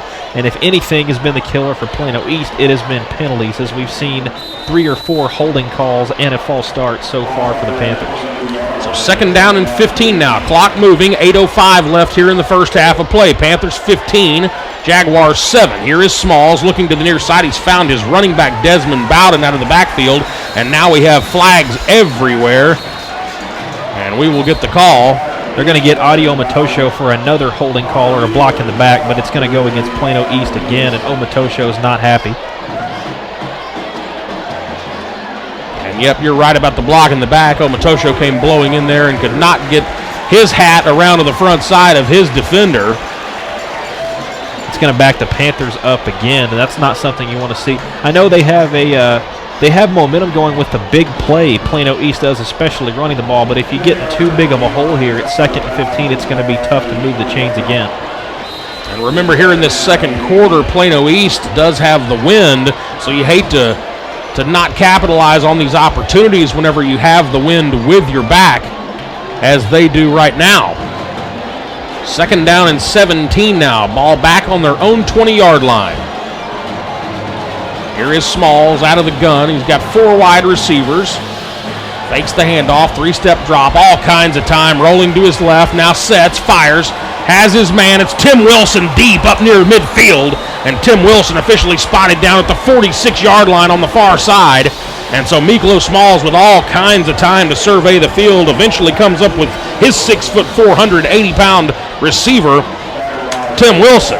And they're still giving Devin Coleman on the far side of the field, the corner for Flower Mound. The senior cornerback is still giving Tim Wilson about a 10-yard cushion off the line of scrimmage. Wilson just ran a straight curl route about 25 yards down the field and made Coleman pay once again, and it's first down Plano East. 26-yard gain on the play. Here is Smalls throwing once again. This time it's a bubble screen to Wilson, and Wilson not a defender within 7 or 8 yards of him off the line of scrimmage, and so naturally Smalls wanted the underneath route. That's what he got, and it picks up 9. Wilson didn't look like he even had anybody on him on that play. A little bit of a bubble screen out at about the 50-yard line. It's almost another first down for the Panthers, and Miklo Smalls has his turn to have his foot on the gas on this drive. Jonathan Metters in the backfield with Smalls, 4 wide receivers. Adio Matosho to the near side. Wilson split out to the far side. It's a handoff to Metters. Metters picks up 4 yards on first down, or on second down and 1, I should say. That's enough to move the chains. Big push in the back that time. Cole Moore, Dane Cordell, and the right guard Vincent Pham, all seniors, gave Metters a big push right across the first down marker. And Plano East will have a first down at the Flower Mound 40-yard line. They're back in plus territory again. 6:15 left to play here in the first half. Plano East 15, Flower Mound 7 is our score. Here is Smalls. He will throw once again. Bouncing around in the pocket, has all day. Eventually looks downfield and finds his receiver. That ball is caught. This one is Zadok Wilson. And Zadok Wilson, the little slot machine, has come across the field, and he is down to the 20-yard line. It looked like Wilson ran a slant on that play, but was covered over the middle by Chandler Clatterball. But with Miklo Smalls having as much time as he had to throw, it allowed Zadok Wilson to get open and across the middle of the field and pick up big yardage on second down. It's first down for the Panthers at the Flower Mound 20-yard line. And big Casey Verhulst, the 6'6", 250-pound junior left tackle, was protecting his quarterback the whole way. Here is Smalls once again, has to step up this time in the pocket as pressure is coming, but he is able to escape and find his tight end. It's Carson Young for the touchdown, a 20-yarder from Miklo Smalls to the senior Carson Young. Yeah, and right there, it's a heck of a play by Miklo Smalls. We saw Clatterball get excellent pressure on Miklo Smalls from the get-go, but if you have a quarterback who's as fast and elusive as Miklo Smalls, he's going to get away from pressure more often than not, and he was able to find Tim Wilson. He was able to find Carson Young, rather, I should say, a 6'5", 210 senior tight end in the corner of the end zone, and it's a 21-7 Plano East lead. And now we see Plano East lining up in the swinging gate, modified swinging gate formation for the extra point. We saw them do this and go for 2 out of this formation on their first score, and now we're going to get a timeout. Miklo Smalls was out there, didn't like what he saw, and so a timeout now called by Plano East. They will have 1 left, as our score now 21-7 with 5:29 left here in the first half of play. I'd like to take a minute to thank Mellow Mushroom. Game time means mellow time. Mellow Mushroom, now open in Flower Mound on 1171, just east of Long Prairie Road. Athlete tested, coach approved. For pregame, postgame, or for the game, it's Mellow Mushroom. Bite, sip, rejoice, repeat. And Eli, I'm not really sure why Plano East wanted to burn a timeout there on the extra point. I don't know if they're intending to go for 2 and not seeing what they like, but expecting the rest of this game to be a shootout. But I'm not sure Joey McCullough wanted to burn a timeout with the clock not moving there. It was not a timeout that was called by the sideline. It was, in fact, called by Miklo Smalls, so I guess he didn't like what he saw or was afraid there was about to be some sort of penalty committed and want to go ahead and get the timeout called before something got fouled up. But they are back out on the field now, and they run the same formation. This time it is Smalls. He will look to throw, and it is tipped at the line of scrimmage, so the extra point goes for naught. The timeout is unfortunately non-refundable for Plano East. They will not get that one back. So with 5:29 left here in the first half of play, Plano East leading 21-7 over the Flower Mound Jaguars. We're going to take a break. When we come back, we'll have more second quarter action from you.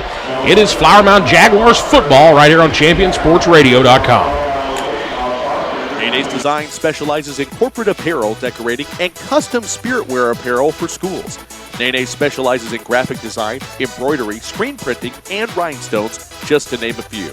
They differentiate themselves with their consultative approach to apparel decoration. Contact Nene's today to see what you've been missing. Nene'sDesigns.com.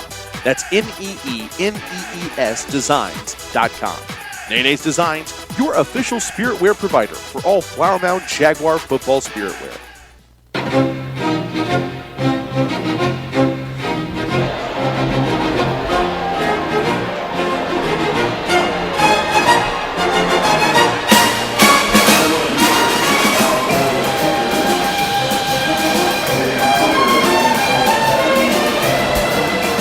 And welcome back. It is a 21-7 ball game. Plano East just notching a touchdown from Miklo Smalls to Carson Young. They open up a 2-touchdown lead over the Flower Mound Jaguars.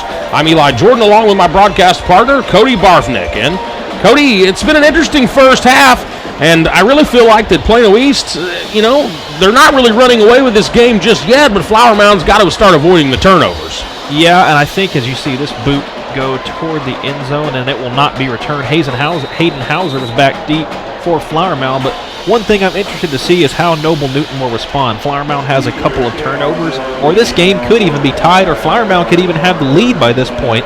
They get the point back on the failed 2-point conversion from Plano East, and it just seems like every bad throw that Noble Newton makes just happens to be a turnover. He's been very unlucky so far. So they'll have to respond here to stay. I don't want to stay in the game, period. But I don't think there's any question it's a very important drive if you're Flower Mound. 5:29 left here in the first half. You're now down by 2 scores, and I feel like Flower Mound could really use something offensively here to get some points on the board. And now we're going to see backup quarterback Zach Welch stand in, and the ball is on the turf once again. I'm not sure if they're going to call this a fumble or if this will be ruled an incompletion. I think that was Lemke on the catch, and they're going to call him down by contact, so it will not be a fumble. Okay, so Chase Lemke picks up 6 on the play, but it is Zach Welch now in at quarterback. Zach Welch just 3 of 4 for 33 yards on the season. He is a junior, played on the JV squad last year. Here is Welch now, 3-step drop, throws, has his man near side, a crisp pass to Dylan Tollitson.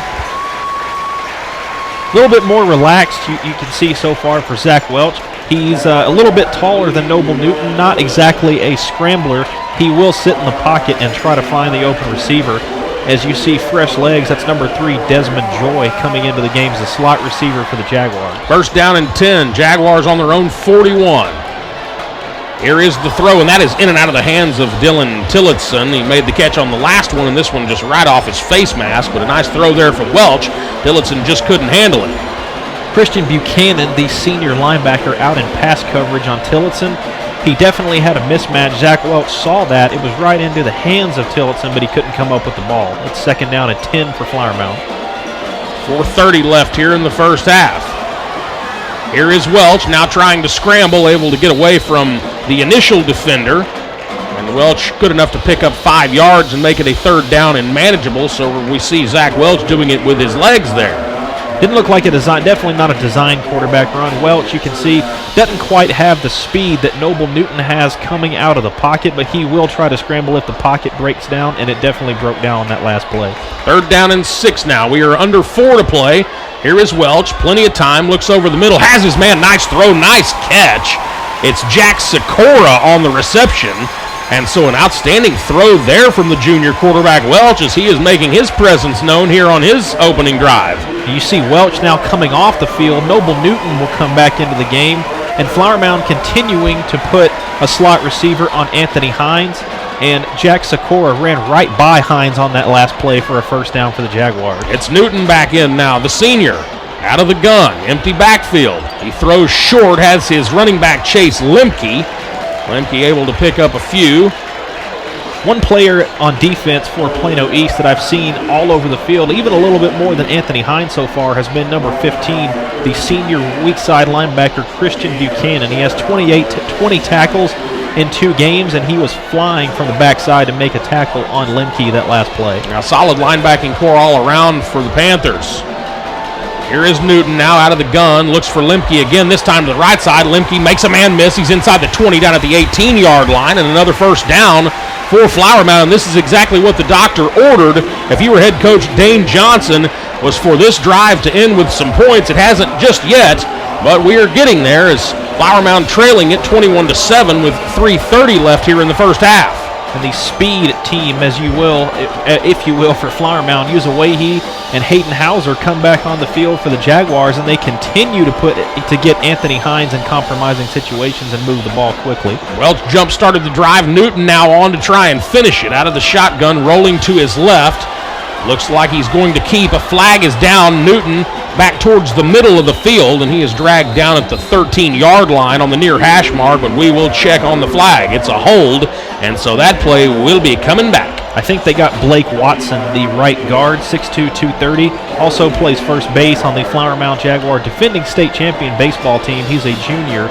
And I think he just got a little bit too much jersey on that backside, and that is not what Dane Johnson wanted to see with this drive going how it is. First down and 20, and we have now seen both teams shoot themselves in the foot on important drives. For Flower Mound, none more important tonight than the one we're watching right now. Now under 3 minutes to play, first down and 20, ball officially marked on the 29-yard line going in.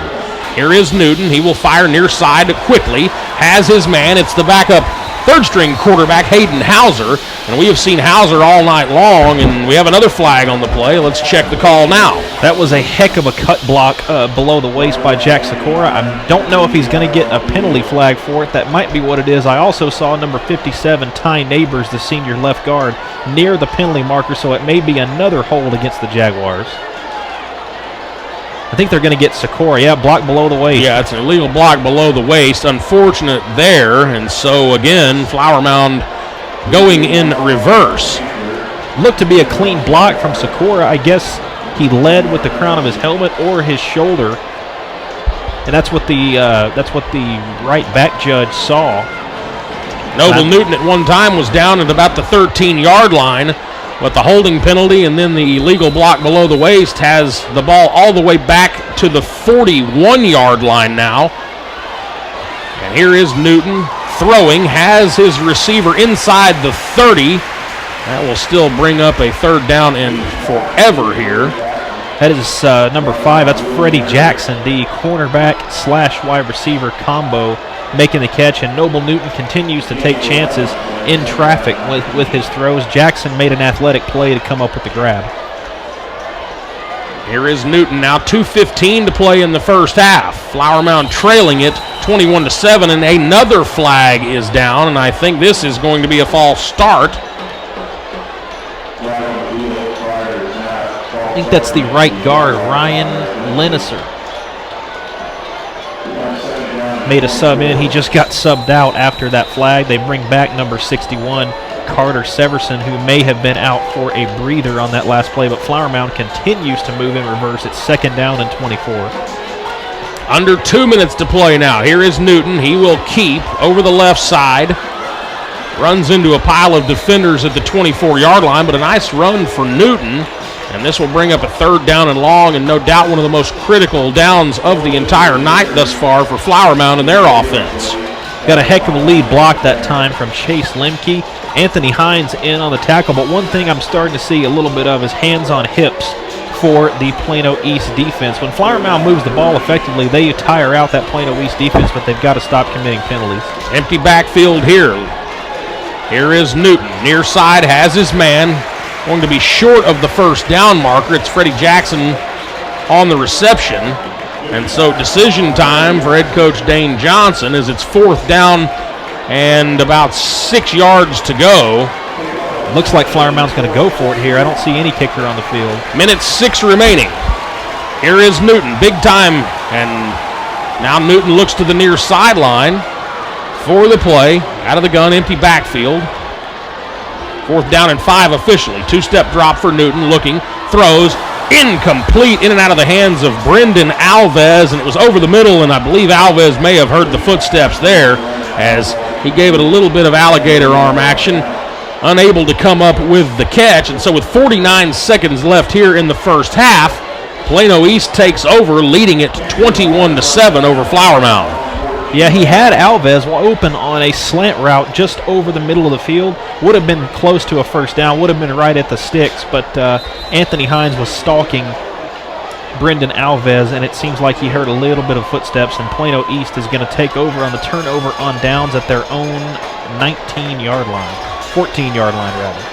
We will see exactly what Joey McCullough elects to do here with 48 ticks left in the first half. Smalls on the keeper out of the shotgun. He's out to the 20. Ball is on the ground, but I believe Plano East was able to come back up with it. I think Smalls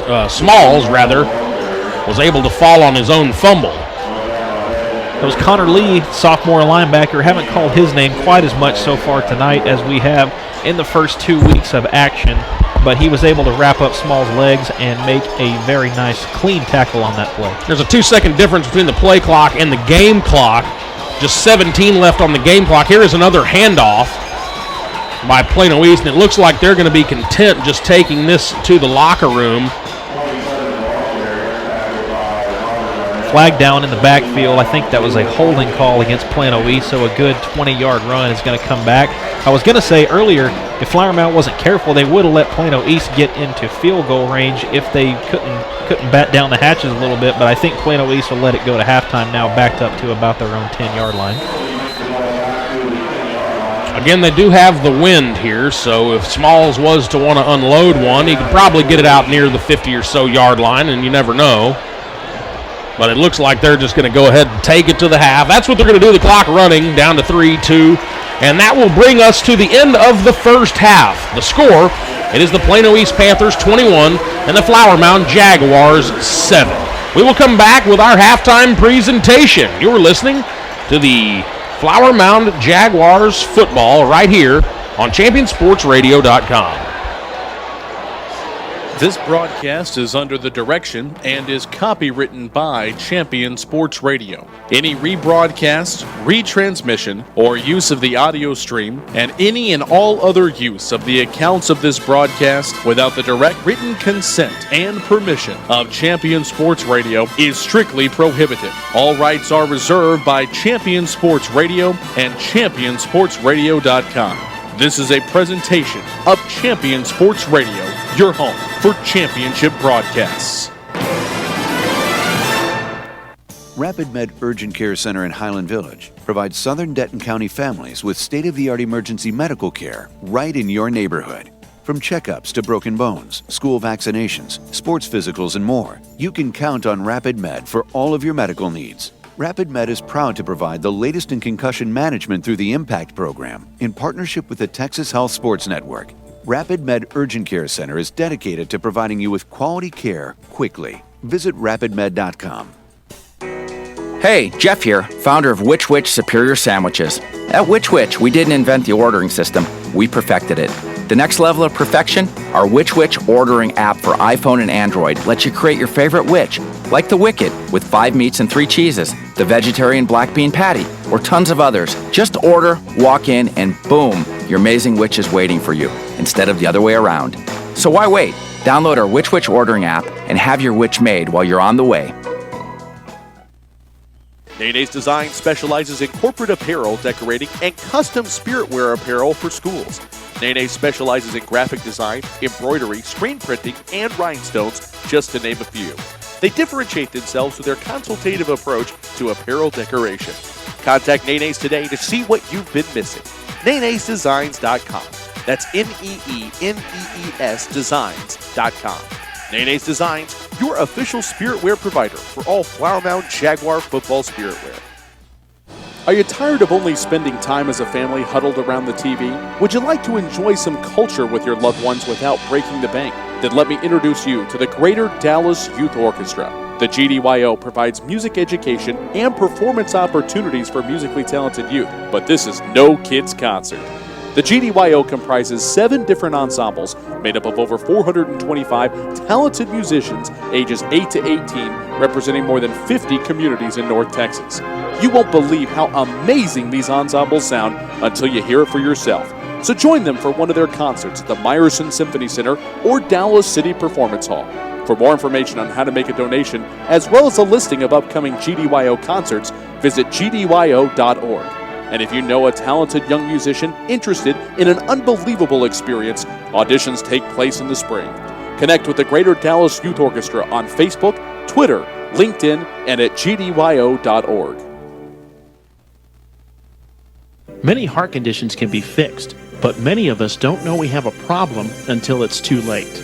On April 2, 2009, Zachary Schraw, a 16-year-old sophomore offensive lineman, died of sudden cardiac arrest, the #1 cause of death among student athletes.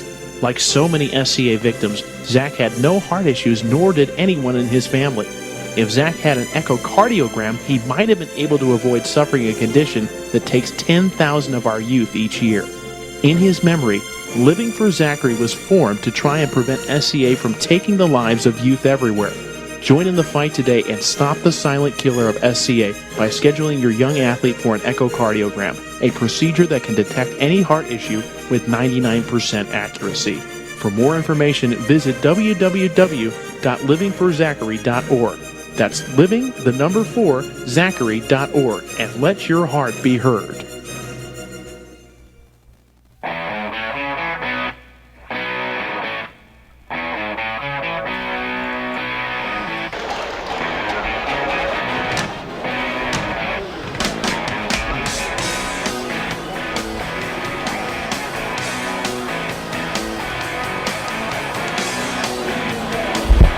And welcome back to Neil E. Wilson Stadium here on the campus of Flower Mound High School in Flower Mound, Texas.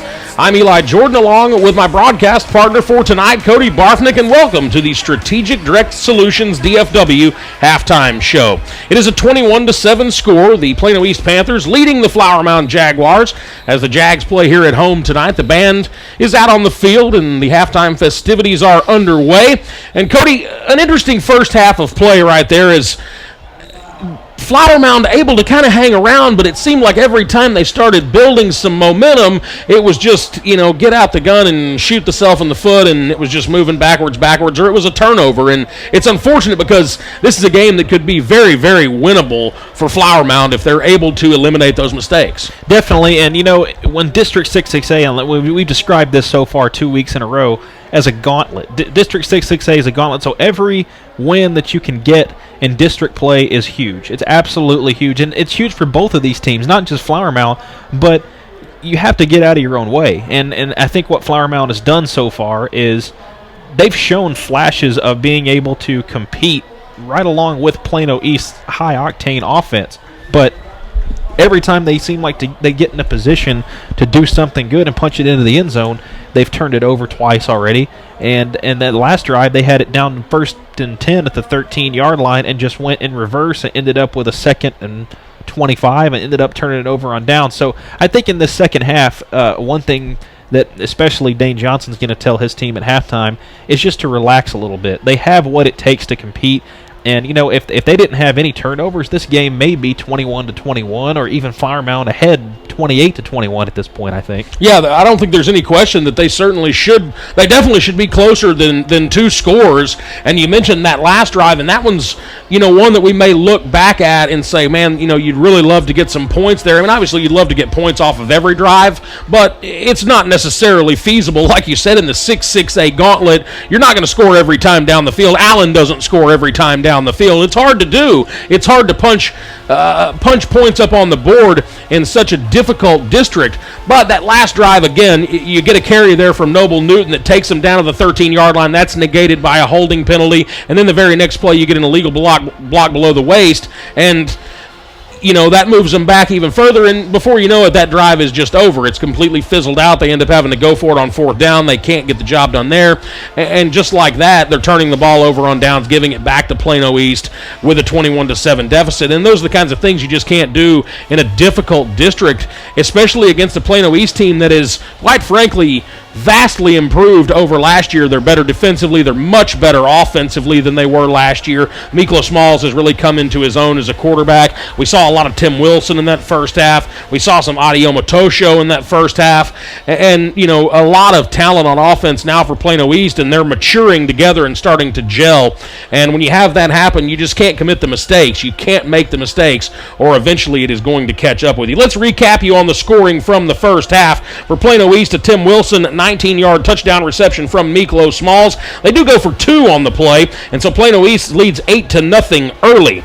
You get a Noble Newton 1-yard touchdown run for Flower Mound. That ties the game. I'm sorry, does not tie the game. It's 8-7 after that, as the extra point from Josh Waters is good, so an 8-7 score there. And then from there, it's Plano East punching 2 touchdowns in there in the second quarter, one at the 11-minute mark. Trey Hunter, a 12-yard run. The Dietrich's kick was true there, and that made it a 15-7 ball game.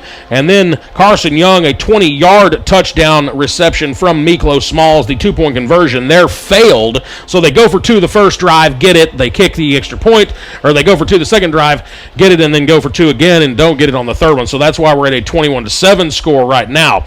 And I mean, really, it really should be closer than that, Cody, but that's where we sit right now as the halftime presentation is underway. And we're going to take a quick break here on the Strategic Direct Solutions DFW halftime show. When we come back, I'm going to throw it over to Cody, and he's going to give you all the statistical breakdown from the first half of play. That's coming up next, right here on ChampionSportsRadio.com.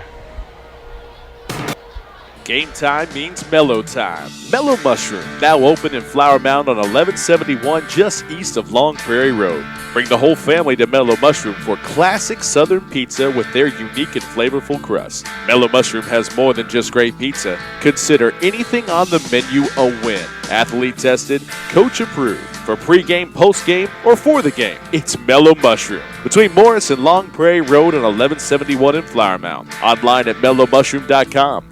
Bite, sip, rejoice, repeats. Hey, honey, why are you home so late? Don't even get me started. Did Sally come in late again today? Sally comes in late every day. Pete can't stay off the internet, and Roger does everything but his job. It gets so frustrating. My employees can't be accountable for their own actions. You need to contact Strategic Direct Solutions, LLC. My company has been using SDS for years, and they have totally upgraded several positions for us. That sounds like a great idea and a great solution. Make sure your company has the best employees. That's right, in the best positions, so your organization can achieve success. Strategic Direct Solutions is a staffing solutions firm which has been supporting small to Fortune 500 companies across North America, providing great talent. Visit us on the web at www.sdsllc.com or call us at 972-355-7500 extension 305. Nene's Design specializes in corporate apparel, decorating, and custom spiritwear apparel for schools.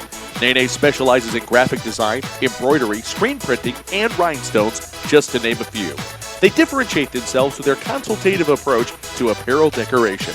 Contact Nene's today to see what you've been missing. Nene'sDesigns.com. That's NeneES Designs.com. Nene's Designs, your official spiritwear provider for all Flower Mound Jaguar football spiritwear.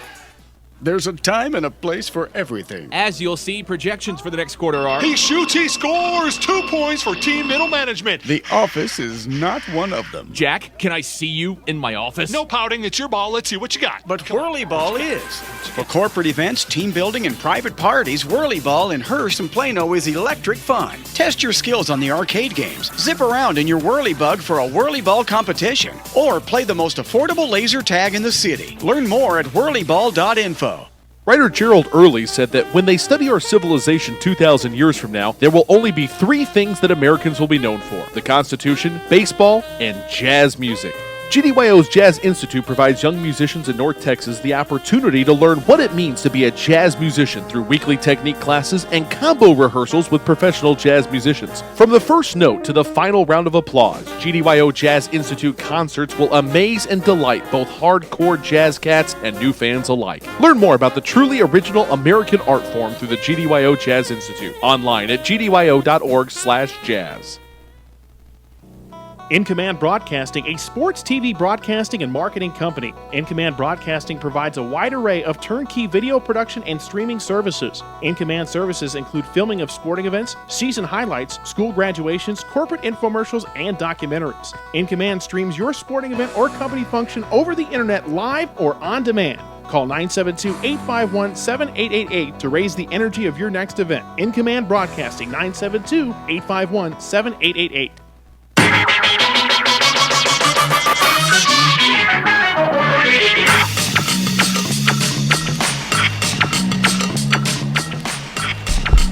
Welcome back to Champion Sports coverage of Flower Mound Jaguars football.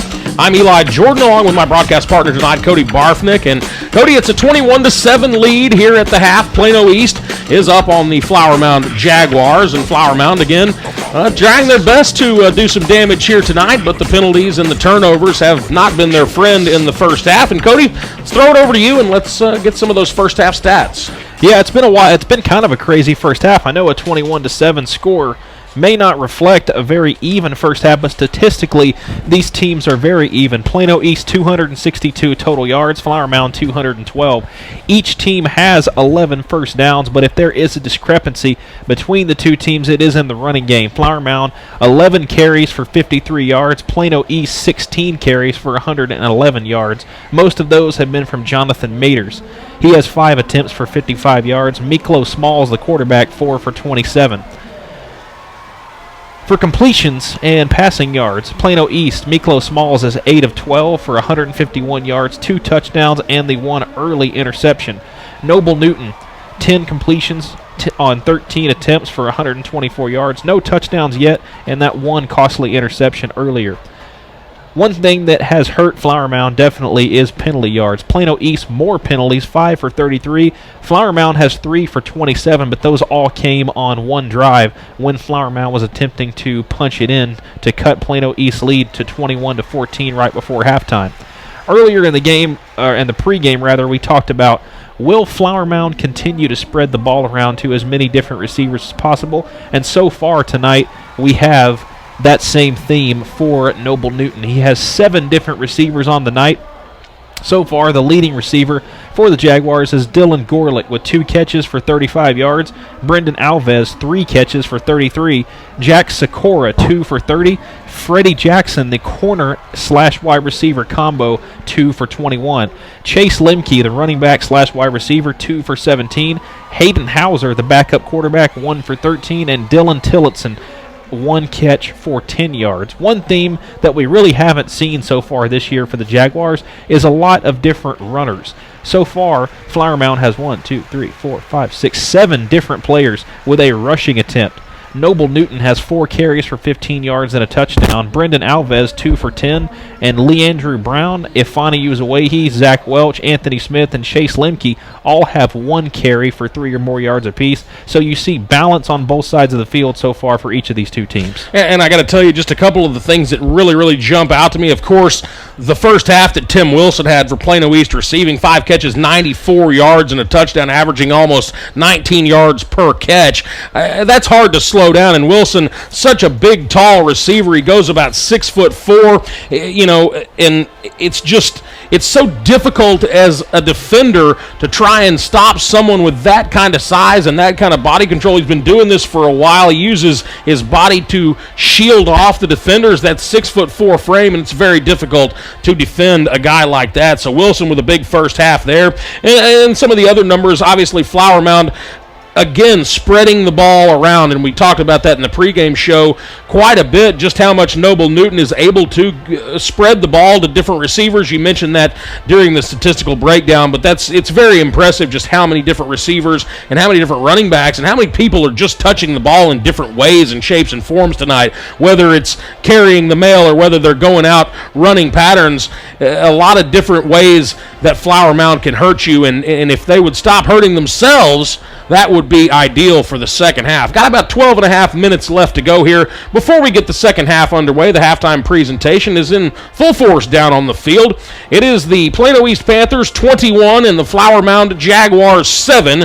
We will return here in just a moment to the Strategic Direct Solutions DFW halftime show. When we do, we'll get you caught up on some other scores from around 6-6A and some of the other big matchups from around the area. That's next on Champion Sports Radio. Nene's Design specializes in corporate apparel, decorating, and custom spiritwear apparel for schools. Nene specializes in graphic design, embroidery, screen printing, and rhinestones, just to name a few. They differentiate themselves with their consultative approach to apparel decoration. Contact Nene's today to see what you've been missing. Nene'sDesigns.com. That's Nenees Designs.com. Nene's Designs, your official spiritwear provider for all Flower Mound Jaguar football spiritwear. There's a time and a place for everything. As you'll see, projections for the next quarter are... He shoots, he scores! 2 points for team middle management. The office is not one of them. Jack, can I see you in my office? No pouting, it's your ball. Let's see what you got. But Whirly Ball is. For corporate events, team building, and private parties, Whirly Ball in Hearst and Plano is electric fun. Test your skills on the arcade games. Zip around in your Whirly Bug for a Whirly Ball competition. Or play the most affordable laser tag in the city. Learn more at whirlyball.info. Writer Gerald Early said that when they study our civilization 2,000 years from now, there will only be 3 things that Americans will be known for: the Constitution, baseball, and jazz music. GDYO's Jazz Institute provides young musicians in North Texas the opportunity to learn what it means to be a jazz musician through weekly technique classes and combo rehearsals with professional jazz musicians. From the first note to the final round of applause, GDYO Jazz Institute concerts will amaze and delight both hardcore jazz cats and new fans alike. Learn more about the truly original American art form through the GDYO Jazz Institute online at gdyo.org/jazz. In Command Broadcasting, a sports TV broadcasting and marketing company. In Command Broadcasting provides a wide array of turnkey video production and streaming services. In Command services include filming of sporting events, season highlights, school graduations, corporate infomercials, and documentaries. In Command streams your sporting event or company function over the internet live or on demand. Call 972-851-7888 to raise the energy of your next event. In Command Broadcasting, 972-851-7888.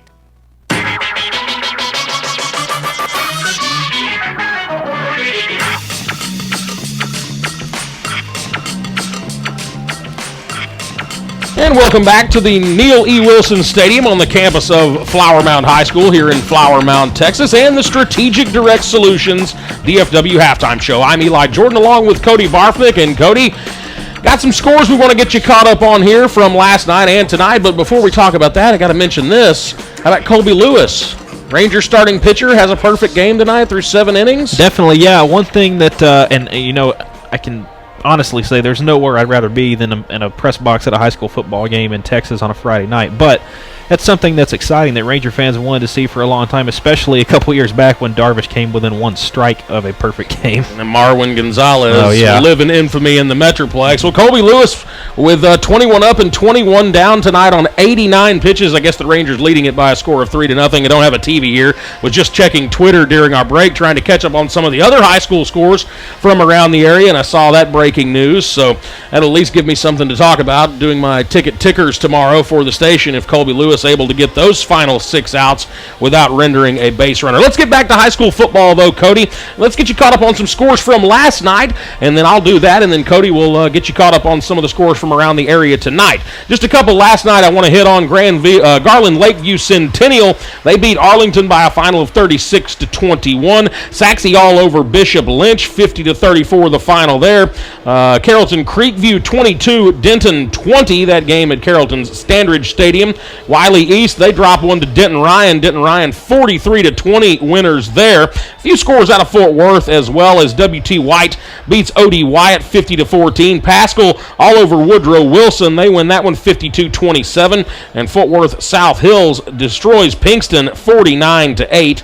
Keller and Rowlett, that was a heck of a game last. I don't know if you were able to see what Tyler Tutt did for Keller, but he had over 300 yards and 6 touchdowns last night in that one. Keller rolls 50 56-41. Cody, let's get some scores from tonight. All right, District 66A. One thing I know we haven't mentioned tonight, obviously today, September 11th, 2015, the 14th anniversary of the 9/11 attacks. And, our hearts, obviously, at Champion Sports Radio go out to anybody who is serving or has served either at home or overseas, and we love our country.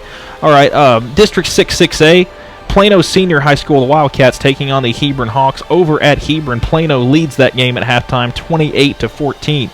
McKinney Boyd, I mentioned this game in the pregame, the first game of 6-6A play for the Allen Eagles. Allen leads this game 35-10 at halftime, so the 45-game winning streak at halftime looks to be safe, but you never know what could happen in the second half. Over in Louisville, the Marcus Marauders taking on the Louisville High School Fighting Farmers in the Battle of the Axe. Louisville scored from their first play from scrimmage in that game, but Marcus holds a 27-13 lead at halftime. Over in District 7-6A at halftime, the Lake Highlands Wildcats taking on the Colleyville Heritage Panthers. Colleyville Heritage leads that game 28-14. Irving MacArthur is on the road against the Richland Rebels, and they lead that game, get this, 20-5 at halftime. The Haltom Buffaloes on the road in Irving to take on the Nimitz Vikings. Nimitz leads 24-12. To round out District 7-6A, the Carroll Dragons at home taking on the Midland Lee Rebels, and Carroll has that game well in hand so far, leading 31-7 at halftime over Lee.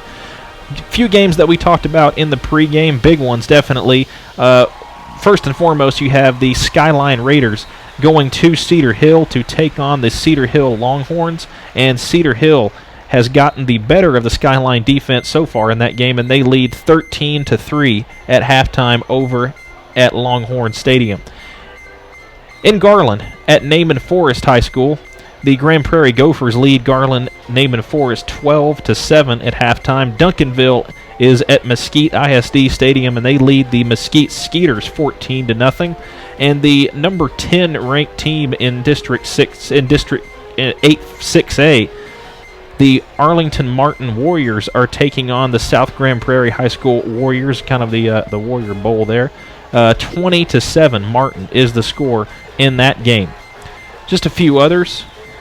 From last night, Eli already mentioned Arlington and Lakeview Centennial. Tomorrow, there are a few games as well. Crowley taking on North Crowley at Birdville ISD Stadium, and Kimball taking on Arlington Sam Houston at Williman Field in Arlington. That is tomorrow night at 8 p.m. So it's a good night for Texas high school football across the DFW Metroplex. Big games going on. We'll definitely be keeping an eye on those, and we will get you some more updates in the post-game show, especially that Cedar Hill Skyline game. And the Colby Lewis Perfect game, which yes, is still going on apparently. So keep you updated on both those as we move throughout the broadcast. This is the Strategic Direct Solutions DFW halftime show.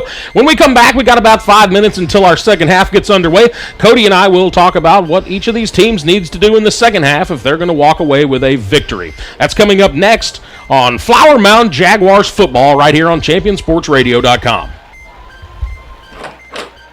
Hey, honey, why are you home so late? Don't even get me started. Did Sally come in late again today? Sally comes in late every day. Pete can't stay off the internet, and Roger does everything but his job. It gets so frustrating. My employees can't be accountable for their own actions. You need to contact Strategic Direct Solutions, LLC. My company has been using SDS for years, and they have totally upgraded several positions for us. That sounds like a great idea and a great solution. Make sure your company has the best employees. That's right, in the best positions, so your organization can achieve success. Strategic Direct Solutions is a staffing solutions firm which has been supporting small to Fortune 500 companies across North America, providing great talent. Visit us on the web at www.sdsllc.com or call us at 972-355-7500 extension 305. Rapid Med Urgent Care Center in Highland Village provides Southern Denton County families with state-of-the-art emergency medical care right in your neighborhood. From checkups to broken bones, school vaccinations, sports physicals, and more, you can count on Rapid Med for all of your medical needs. Rapid Med is proud to provide the latest in concussion management through the IMPACT program in partnership with the Texas Health Sports Network. Rapid Med Urgent Care Center is dedicated to providing you with quality care quickly. Visit rapidmed.com. Game time means mellow time. Mellow Mushroom, now open in Flower Mound on 1171 just east of Long Prairie Road. Bring the whole family to Mellow Mushroom for classic Southern pizza with their unique and flavorful crust. Mellow Mushroom has more than just great pizza. Consider anything on the menu a win. Athlete tested, coach approved. For pregame, postgame, or for the game, it's Mellow Mushroom. Between Morris and Long Prairie Road and 1171 in Flower Mound. Online at mellowmushroom.com. Bite, sip, rejoice, repeats. Hey, Jeff here, founder of Which Superior Sandwiches. At Which we didn't invent the ordering system, we perfected it.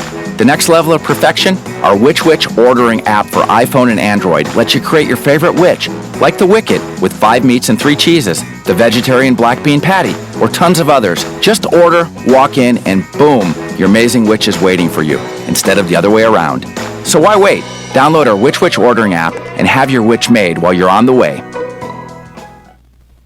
Point of Origin Design is your one-stop shop for all your apparel, promotional, event, or team uniform needs. Point of Origin Design is a full-service design and logo creation company that offers a wide variety of imprintable and embroidered products. With competitive pricing and quality work, you can't go wrong with Point of Origin Design. It's always best to start at the right point, so visit them online at pointoforigindesign.com. Let them help you plan your next promotional item or design your next t-shirt. That's online at pointoforigindesign.com.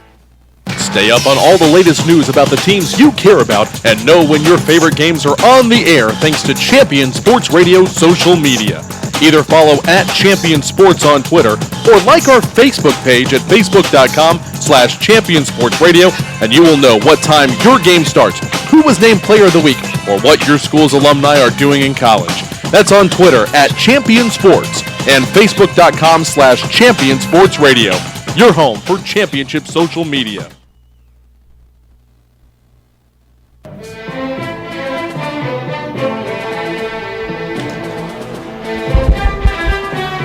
And welcome back. We are live from Neil E. Wilson Stadium here on Champion Sports Radio, and it is time for the second half of play. The Plano East Panthers leading the Flower Mound Jaguars by a score of 21-7. I am Eli Jordan. My broadcast partner for tonight is Cody Barfnick. And Cody, we're winding down the first half, the halftime celebration here, I should say, and both the teams have made their way back out onto the field. They've gone through their pregame warm-ups, and in a 21-7 game, I think we need to take just a second to talk about what these teams need to do in the second half if they're going to come away with a victory here tonight. And I think it starts with Flower Mound. It's pretty simple for me. They need to score, and they need to do it efficiently and without turning the ball over. Yes, definitely. And, down 21-7, Plano East gets the ball to start the second half. Flower Mound's defense is going to have to bat down the hatches a little bit, because if Plano East marches right down the field and scores to open this half, it's going to be an incredibly difficult hole to climb out of if you're Flower Mound, because a 28-7 deficit against an offense that's playing the way that Plano East has so far, it's going to be very difficult. And, one thing I noticed in the first half, I think you noticed it too, is putting a smaller slot receiver like Desmond Joy or Hayden Hauser in the slot and having Anthony Hines drop back in pass coverage has seemed to work so far for Flower Mound. Just the penalties have killed them and the turnovers have killed them as well. So if they can figure out a way to capitalize, it should be a very competitive and tight second half here. Well said, Cody. I want to take a second to thank Strategic Direct Solutions for sponsoring our halftime presentation. Strategic Direct Solutions, proud to be a senior-level sponsor of the Flower Mound Jaguars. SDS is a staffing partner that provides great talent to companies all across North America. Visit them on the web at sdsllc.com. That's sdsllc.com to learn more. Assure that you have the best players in the best positions on your team. Contact SDS today. We're ready for the second half of play. Plano East is out on the field. They will kick it away. Flower Mound will receive. Flower Mound operating from our right to our left, or from the south back to the north. They will be fighting that wind in the third quarter, and they will have the wind in the fourth quarter. As we are set to get the action underway here in the second half, it will be Dylan Dietrichs to kick it away for Plano East. And that wind, Eli, is not an insignificant factor. You have a very stiff north wind as a cold front that seems to be blowing through here in Flower Mound. The balls seem like they would sail on quarterbacks with the wind at their back. Miklo Smalls and Noble Newton had problems with that in the first half. But if Newton is going to be able to pass well, heading to the north. He's going to have to do it with a little bit more zip here in the second half. Hayden Hauser back deep to receive along with Freddie Jackson. And Dietrichs has the ball on the tee, and he is ready to put the foot to it. We're set here for second half action from Neil E. Wilson Stadium. Here is the kick. It is high. It is deep. It is taken in the end zone, and the knee is taken down. And so, 25-yard line to start for Flower Mound here in this second half of play. We'll see Noble Newton and the Flower Mound Jaguar offense come back onto the field. Interesting to see whether we're going to see Noble Newton or Zach Welch. We saw both in the first half. Yeah, and we did see both in the first half. I can't really see the sideline too well from where I'm sitting right here, but we will see Noble Newton. Yes, it is. Yep, it is Noble Newton, absolutely. Second half, you see number 7, Dylan Gorlick, come in as the far side receiver, and that is Jack Sikora, the slot receiver. Hines stays to the middle of the field to start the second half. It is Newton. He's out of the pistol formation. First down and 10 from the 25. Here's a handoff, and this is Chase Lemke, the big thumper, 6'3", 230-pound running back. He has been the thunder, and Uzawahi has been the lightning here tonight, but it's been the lion's share of the carries for Lemke. Yeah, and you see what Hines can do if he is asked to stop the running game. He put a lick on Lemke on that last play. Second down and 8 now. And it is Newton commanding his troops at the line of scrimmage. Now takes a couple of steps back, and he will throw near side, has his receiver. It's Brendan Alves. Alves breaks a tackle out past the 40-yard line, or close to the 40-yard line. It will be enough for the first down. And Cody, quick update. Colby Lewis has the no-hitter broken up in the 8th. Oh, man. Sorry, I hate to break the news to everybody. Flower Mound. Spoiler alert. Flower Mound has a good drive going, but sorry, we brought the room down a little bit. Yeah, sorry about that. Back to some high school football now as Noble Newton is ready to take the snap. He's got Lemke behind him in the pistol formation. 3 wide receivers to the top of the field, a single receiver to the bottom. It's Chandler Clatterbaugh. Here is the handoff. It's Lemke. Lemke driving like a bull, and he's picked up another 4 or 5 yards, and this will bring up a second down and about, make it 4. He was smacked hard in the backfield by Anthony Hines. It looked like Hines went for the body tackle instead of the arm tackle and may have shaken himself up a little bit. He was shaking his head after that play. Lemke bounced off of him and was able to get about 7 yards. Well, there's about 455 pounds worth of human colliding there, both men going 6 foot plus. Here's Lemke once again, and it's Lemke and Hines locking horns once again, and that's a fun matchup to watch as Lemke 6'3", 230, Hines 6'2", 225. One thing we've seen tonight, a little bit more than the last couple of weeks for Flower Mound, are the substitutes. You see Uzawahi, Brendan Alves, and Desmond Joy, along with Freddie Jackson, 4 substitutes come on the field, and they attempt to throw Plano East defense off balance even more so. First down and 10. Ball on the Plano East 47. Newton fakes the handoff, now throws to the near side. Looks like they're trying to get Alves involved here early in the second half. He makes the catch, picks up 4. One thing Flower Mound receivers such as Freddie Jackson and even Jack Sikora, who got flagged for it earlier in the game, are going to have to watch out for are the blocks below the waist. Flower Mound loves to throw those bubble screens to the near and far side of the field, and the way that any lead blocker gets to spring yardage is blocked below the waist. They got to be careful. Now Freddie Jackson to the near side of the field. Newton will look his way, has his man. Jackson back to the inside, tries to break a tackle at the 39, can't do it. He is about 1.5 yards short of the first down marker. We see subs coming back in for Flower Mound. You see Dylan Tillotson coming into the near side of the field. Number 7, Dylan Gorlick, will go to the far side of the field, and Chase Lemke, the thunder to Uzawahi's lightning, will come back in at running back in a short yardage situation, so that may be a cue for the Jaguars. And it is Tillotson by himself to the bottom of the field, 3 wide receivers high, and it is Lemke, fakes Lemke, and the pass is in and out of the hands of the intended receiver. Tried to hook up with Alves there, I believe, and could not do so. Yes, it was Alves, and this will bring up a 4th down and 1. Big decision here early in the second half for head coach Dane Johnson. And he had Desmond Joy all by himself in a screen to the far side of the field. They will go for it here on 4th and 1. Out of the pistol, Lemke in the backfield. Newton and his troops now look to the near side for the play call. They have the one they want. Here's Newton. He's ready to go. Here's the snap. fakes the handoff to Lemke, now throws to the far side, looking for Alves once again. Alves manages to make the catch. Is that Alves? Or that's Jack Sikora. That's Jack Sikora. Yes, Jack Sikora.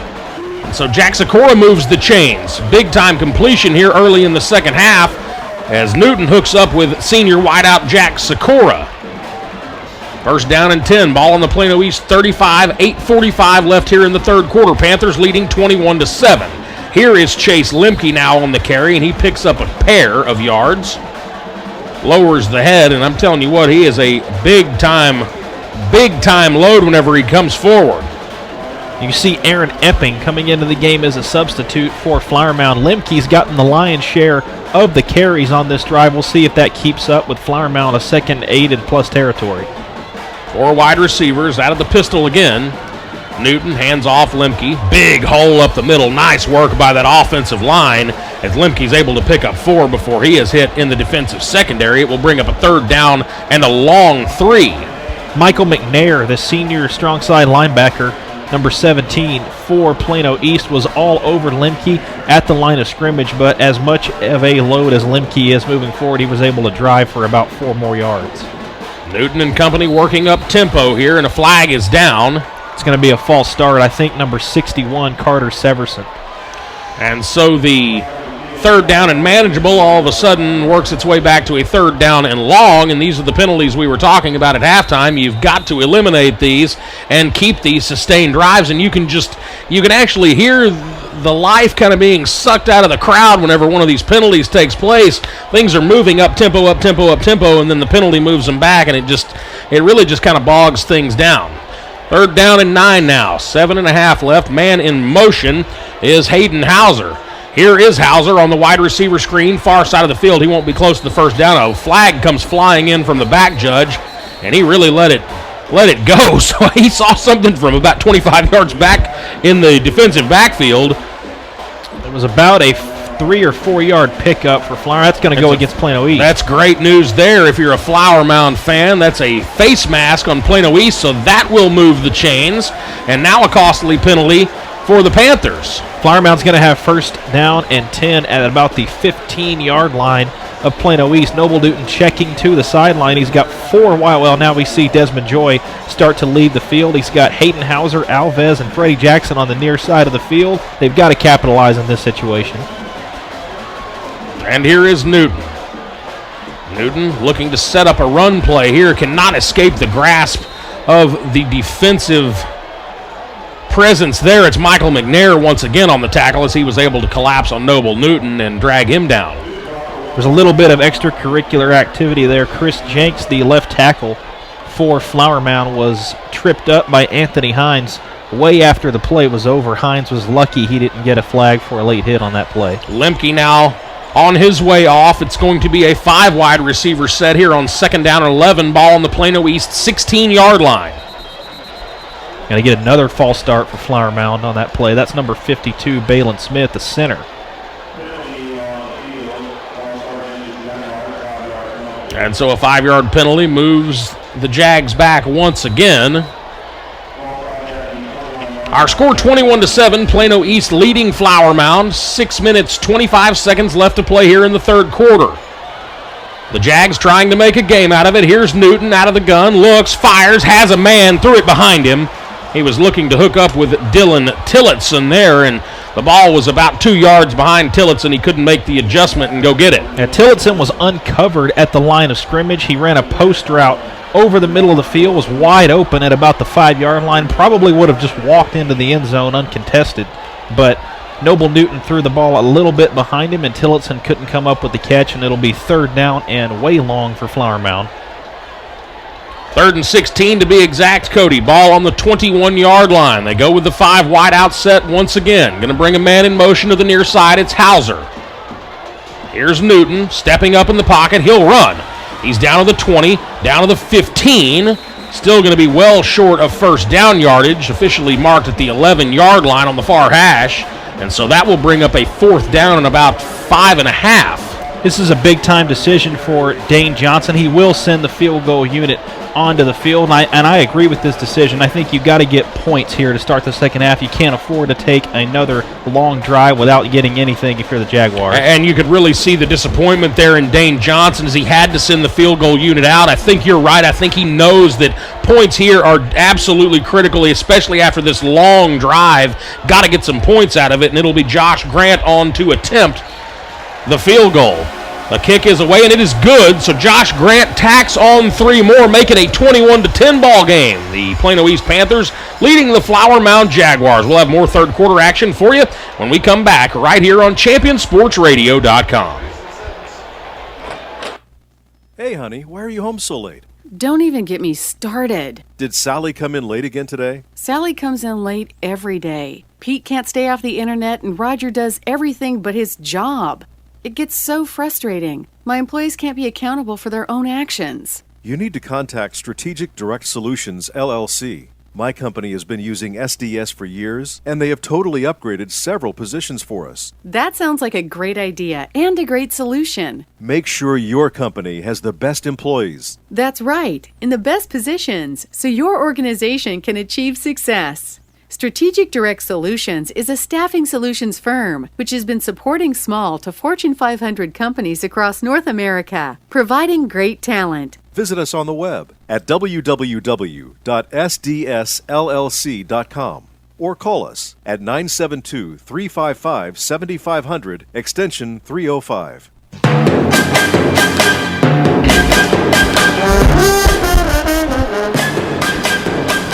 The Jaguars tack on 3 points on their opening drive of the second half, making it a 21-10 ball game as Plano East leads Flower Mound with 5:33 left here in the third quarter. I'm Eli Jordan, along with Cody Barfnick, and solid drive there from Flower Mound to start that second half. Surely like to come away with more than 3, but points are points. And now we get a squib kick off the foot of Josh Grant. It is taken by Quan Beasley. He is in front of the return men, taken out to about the 36-yard line. So that is where the Panthers will go to work here for their opening drive of the second stanza. And Eli, we talked about the disappointment on Dane Johnson's face as he sent his field goal unit onto the field on that last drive. You know, they took nearly 7 minutes off the clock, and you really want to cut the lead to 21-14 because if you do, it's a whole new ball game, but Flower Mound will take the points nonetheless. Points are points. Like you said, 21-10 is our score. Miklo Smalls goes to work here, and right away it's Desmond Bowden. He is wrapped up deep in the backfield, and guess who it is? Mr. Sophomore Connor Lee, absolutely bursting through the line of scrimmage, and is able to rack up Bowden in the backfield. That's a heck of a play that time by Connor Lee. Miklo Smalls tried to get with Desmond Bowden and go do a little bit of a read option play. He handed the ball to Bowden, but Connor Lee was blitzing from these middle linebacker position, and it was all over that from the start, and it backs up Plano East to second down and 14. A loss of 4 yards could have easily been more than that. Forward progress gave him a pretty generous spot, to be honest. Here is Miklo Smalls now. Rolling to his right, has Adeo Matosho. Matosho out past the 50, 45, 40, almost broke it. But able to reel him in is cornerback Anthony Smith. But that goes for plenty for first down yardage and well into Flower Mound territory as Adeo Matosho able to show off his speed and his hands. Yeah, Smith and Chandler Kletterball were man up with Omatosho off the line of scrimmage. Got tripped up after the catch. Would have had him right at first down yards, but instead he was able to pick up about 20 or 25 more, and Plano East is on the move. We now see Smalls, Jonathan Metters to his right, Smalls rolling left. This time he's hooked up with Omatosho. No, I believe that's Tim Wilson over on the far side. That is Tim Wilson, and he is just absolutely dominated here tonight. Yeah, he's a big guy, 6'4", 180. He uses his body really well to shield defenders. He is a deep threat, and he definitely used his body on that last play. Plano East is all the way down inside the red zone now. Ball officially spotted at the Jaguars' 19-yard line, and we're going to have a timeout called here by Flower Mound as they want to gather themselves and reevaluate. I'm going to take a minute here and thank Whirly Ball, 2 locations to serve you, Plano and Hearst. Leagues are forming right now. Visit them online at whirlyball.info. You ever played Whirly Ball, Cody? I have not. I've heard of it a lot, especially because you do spots on the ticket as well, but I've never done it before. It's a heck of a good time. I like Whirly Ball. Thomas, who runs Champion Sports, took us all there for our postseason party last year, and of course he's got all the gear, you know. Oh, yeah. He's one of those guys that just shows up and dominates. Yeah. And, we're all playing with the rented gear and stuff, and he's got like all the expensive gear. So it's a heck of a good time, though. Check it out. Back to action now. 4:07 remaining here in the third quarter of play. Plano East leading Flower Mound 21-10. First down and 10 for Plano East inside the red zone. They are officially marked down at the Panthers' 19-yard line. One thing we're going to see here from Miklo Smalls is balance again. We've seen balance from him so far this half, and he's got his foot on the gas here. Here is Smalls with the option read. Fakes the handoff to Metters and then keeps it himself. Picks up maybe 3. It's number 72, Eric Curl. He's made just about as many tackles as Connor Lee has tonight. Flower Mound with the wide splits and wide gaps in the 3-4 defense has been able to be exploited so far by Miklo Smalls on the read option plays. Second down and 8 officially. Here is Smalls, 2-step drop, plenty of time. Looking to the near side, has his man, and that's Carson Young, the 6'5" senior tight end. He hauls in the reception. That ball is close to first down yardage. When you got a tight end as big as Carson Young, he's 6'5", 210 pounds, you're going to have a major size differential regardless of who in the secondary is on him. And Young definitely just imposed his will on that last play, and it's a first and goal for Plano East. All now inside the 10. 3 minutes, 15 seconds left here. A little confusion on defense, and now Smalls has to fire fast. He's got Adeo Matosho and hooked up with him. Touchdown for Plano East, and what a play by Miklo Smalls. He knew he was going to take a lick. As Connor Lee was closing in on him, he fires off his back foot and just puts it right on the numbers of Adeo Matosho. Yeah, you said it. That was a next-level type play by Miklo Smalls. He had Connor Lee and Robert Darnell right in his face from the get-go. Made an off-balance throw. I'm not even sure he was looking down the field when he made the throw, but he put it right between the ones for Adeo Matosho. And we talked about it in the pregame show again at halftime a little bit, just the strides that Miklo Smalls has been able to make over the last couple of seasons. And we see Smalls once again here on the 2-point conversion, the swinging gate. He takes a direct snap and goes right up the middle for the score. And so tack 2 more points on and makes it a 29-10 game now with 3 minutes, 11 seconds left here in our third quarter of play. Plano East leading Flower Mound. We'll be back here momentarily on ChampionSportsRadio.com. Game time means mellow time. Mellow Mushroom, now open in Flower Mound on 1171 just east of Long Prairie Road. Bring the whole family to Mellow Mushroom for classic Southern pizza with their unique and flavorful crust. Mellow Mushroom has more than just great pizza. Consider anything on the menu a win. Athlete tested, coach approved. For pregame, postgame, or for the game, it's Mellow Mushroom. Between Morris and Long Prairie Road on 1171 in Flower Mound. Online at mellowmushroom.com. Bite, sip, rejoice, repeats.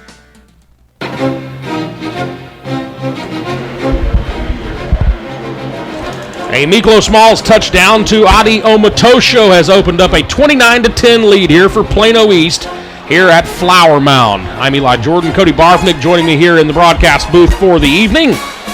And Cody, a 29-10 lead. It doesn't seem like it's impossible to overcome, but the Jaguars certainly have to come away with some points here on this drive as Dylan Dietrichs gets ready to kick it away for Plano East.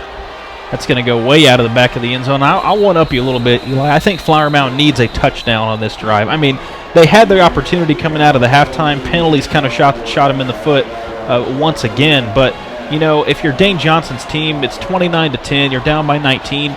And especially if the next drive is going to take a lot of time off the clock, which is what they've tried to do so far, you've got to make it 29-17 or even 29-18 right here to make the hole to climb out of just a little bit less deep. Yeah, and certainly at this point, quick strikes would definitely be at a premium. And the Jaguars, they have been relatively up-tempo on offense here tonight. It'd be nice to see them spring a long one here. It's Newton. He sends Hauser in motion to the top side of the field, fakes the handoff to Hauser, the end around, and then keeps up the middle, picks up 5. So 2nd down and 5 here. A little bit of a low snap that time from Balin Smith, the center. I think it may have actually been a designed pop handoff to Hayden Hauser. The snap was a little bit too low to get that to materialize, so Newton kept it himself for 5 yards. 2:45 left here to play in the third. 29-10, the Panthers leading the Jaguars. Here is Newton, 3 wide receivers to the near side, tries to find Brendan Alves and threw it at his shoelaces, and so Alves unable to make the catch. That will bring up a 3rd down and 5.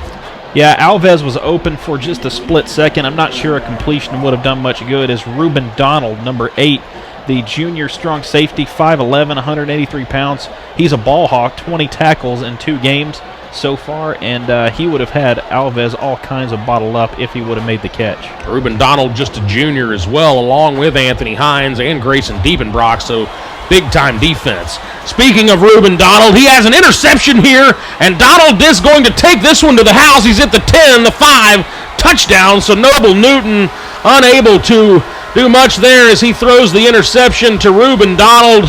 Donald proceeds to return it for the touchdown. And with 2:26 left here in the third quarter, the Panthers have now opened up a 35-10 lead. And Noble Newton, he's got to have nightmares about Reuben Donald at this point. Last year in this game, 24-20, Flower Mound late, and Reuben Donald had a 58-yard interception return for a touchdown. Last week, Reuben Donald had a 40-yard punt return for a touchdown, and now you see another pick 6 by Donald, and Plano East has opened this game up. It's now 35-10. I almost feel like we caused that. We were singing the praises of Reuben Donald right before he made the interception. I think we may have jinxed the poor lad. The extra point is away, and it is good. So a 36-10 now ball game with 2:26 left here in the third quarter of play. We're going to take a break and take a breather. You're listening to Flower Mound Football right here on ChampionSportsRadio.com. Nene Design specializes in corporate apparel, decorating, and custom spiritwear apparel for schools. Nene specializes in graphic design, embroidery, screen printing, and rhinestones, just to name a few. They differentiate themselves with their consultative approach to apparel decoration. Contact Nene's today to see what you've been missing. Nene'sDesigns.com. That's NeneES Designs.com. Nene's Designs, your official spiritwear provider for all Flower Mound Jaguar football spiritwear.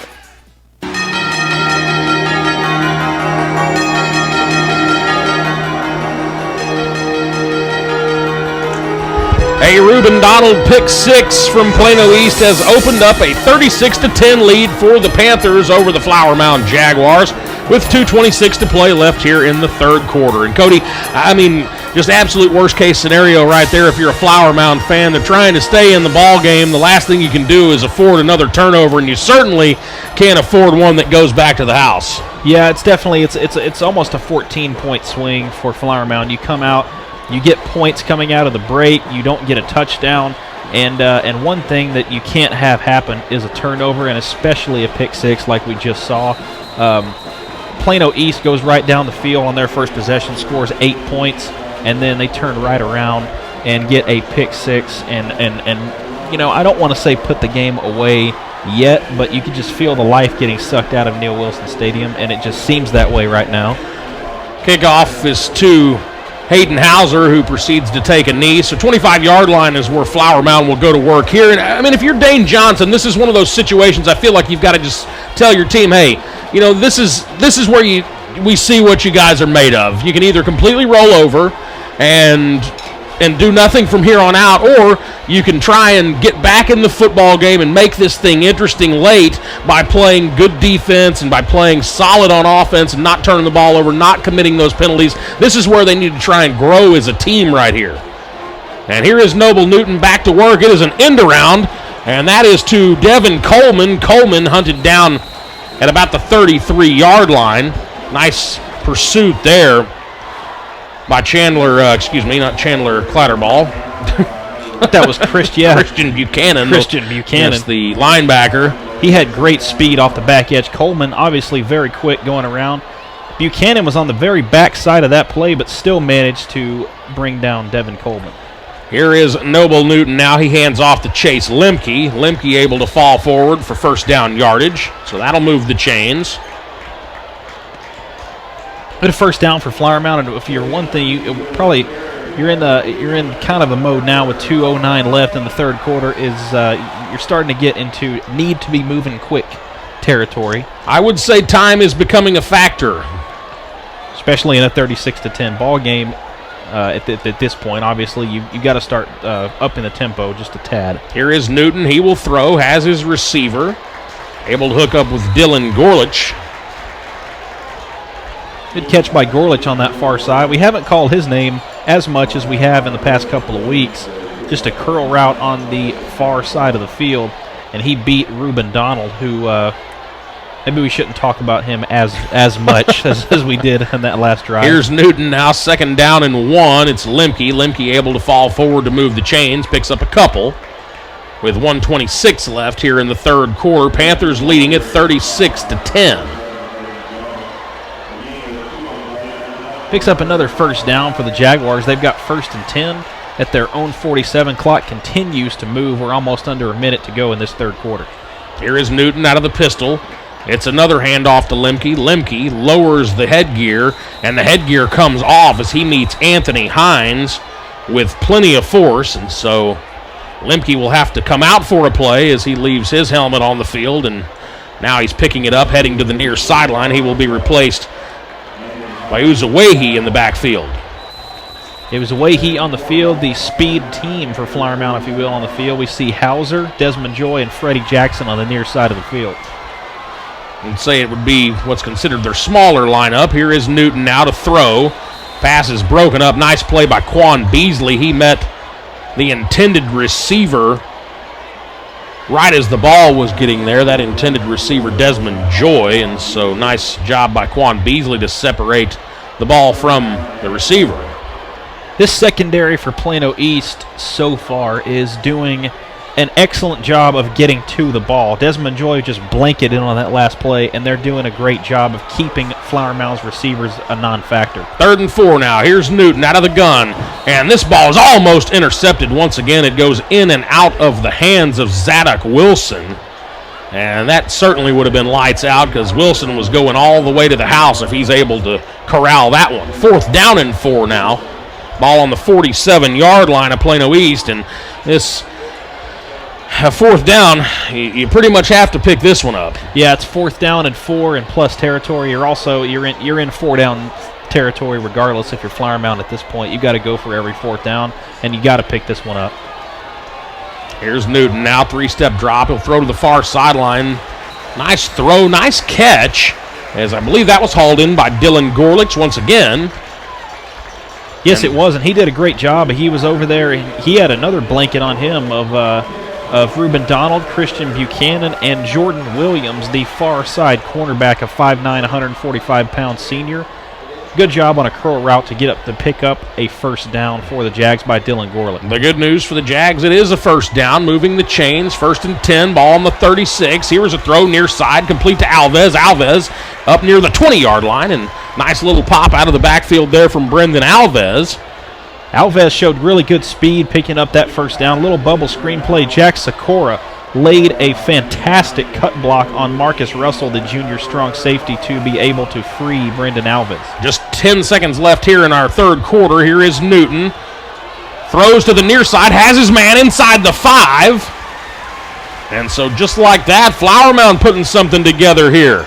That's Dylan Tillotson, covered by Deontay Powell, the senior corner for Plano East. A little bit of a comebacker route. Flower Mound likes to run the curl. They've been doing it very steadily on this drive. They now have 1st and goal at the 2. We'll see if they can get off another play here before the end of the quarter. Just 3 seconds left here in the third quarter. And it looks like that they will certainly try here. Game clock is stopped. I'm not sure. And now we get it started. And here is Newton. And Newton unable to get into the end zone. That will bring us to the end of the third quarter. But Flower Mound will start the fourth quarter in business at their own 4-yard line. trailing by a score of 36-10. Plano East leading Flower Mound. We'll be back to bring you fourth quarter action right here on ChampionSportsRadio.com. Rapid Med Urgent Care Center in Highland Village provides Southern Denton County families with state-of-the-art emergency medical care right in your neighborhood. From checkups to broken bones, school vaccinations, sports physicals, and more, you can count on Rapid Med for all of your medical needs. Rapid Med is proud to provide the latest in concussion management through the IMPACT program in partnership with the Texas Health Sports Network. Rapid Med Urgent Care Center is dedicated to providing you with quality care quickly. Visit rapidmed.com.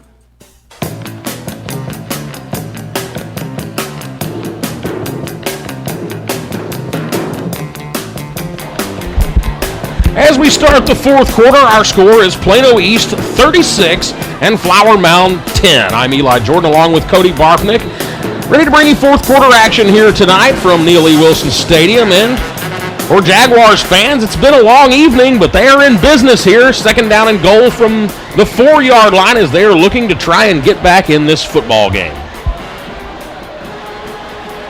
And it will be Noble Newton out of the pistol formation. He's got Chase Lemke, the junior running back, behind him. Here is Newton. They have flipped sides of the field. Here is Newton looking for his receiver, trying to hook up, I believe, with Freddie Jackson, and overthrew Jackson out of the back of the end zone. So now third down and goal from the 4. Yeah, a little bit of a back shoulder fade route by Freddie Jackson near the top of the field.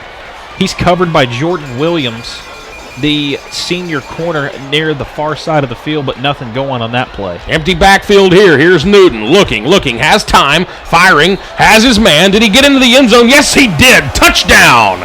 And that is Brendan Alves, Mr. Reliable. As Alves notches yet another catch here tonight, this one is good enough for 6. The Panthers now leading at 36-16 with the extra point upcoming. Good play that time by Alves. A really good throw, sharp throw by Noble Newton. Alves was right near the goal line. He had Anthony Hines all over his back, but still was able to make a great catch, and Flower Mound draws a little bit closer here. It's going to be 36-17 after the extra point. The extra point is true off the foot of Josh Grant. So 36-17 is our score here with 11:52 left in the fourth quarter. And let's take a minute to thank Which Superior Sandwiches. Proudly supports Jaguar football. Visit Which off $24.99 in front of JCPenney for over 40 types of sandwiches customized by you with their unique bag ordering system. Which Superior Sandwiches. How long's it been to chat a Which? You know, everybody's going to hate me for saying this. You probably will too, but I have not had Which yet. What are you thinking?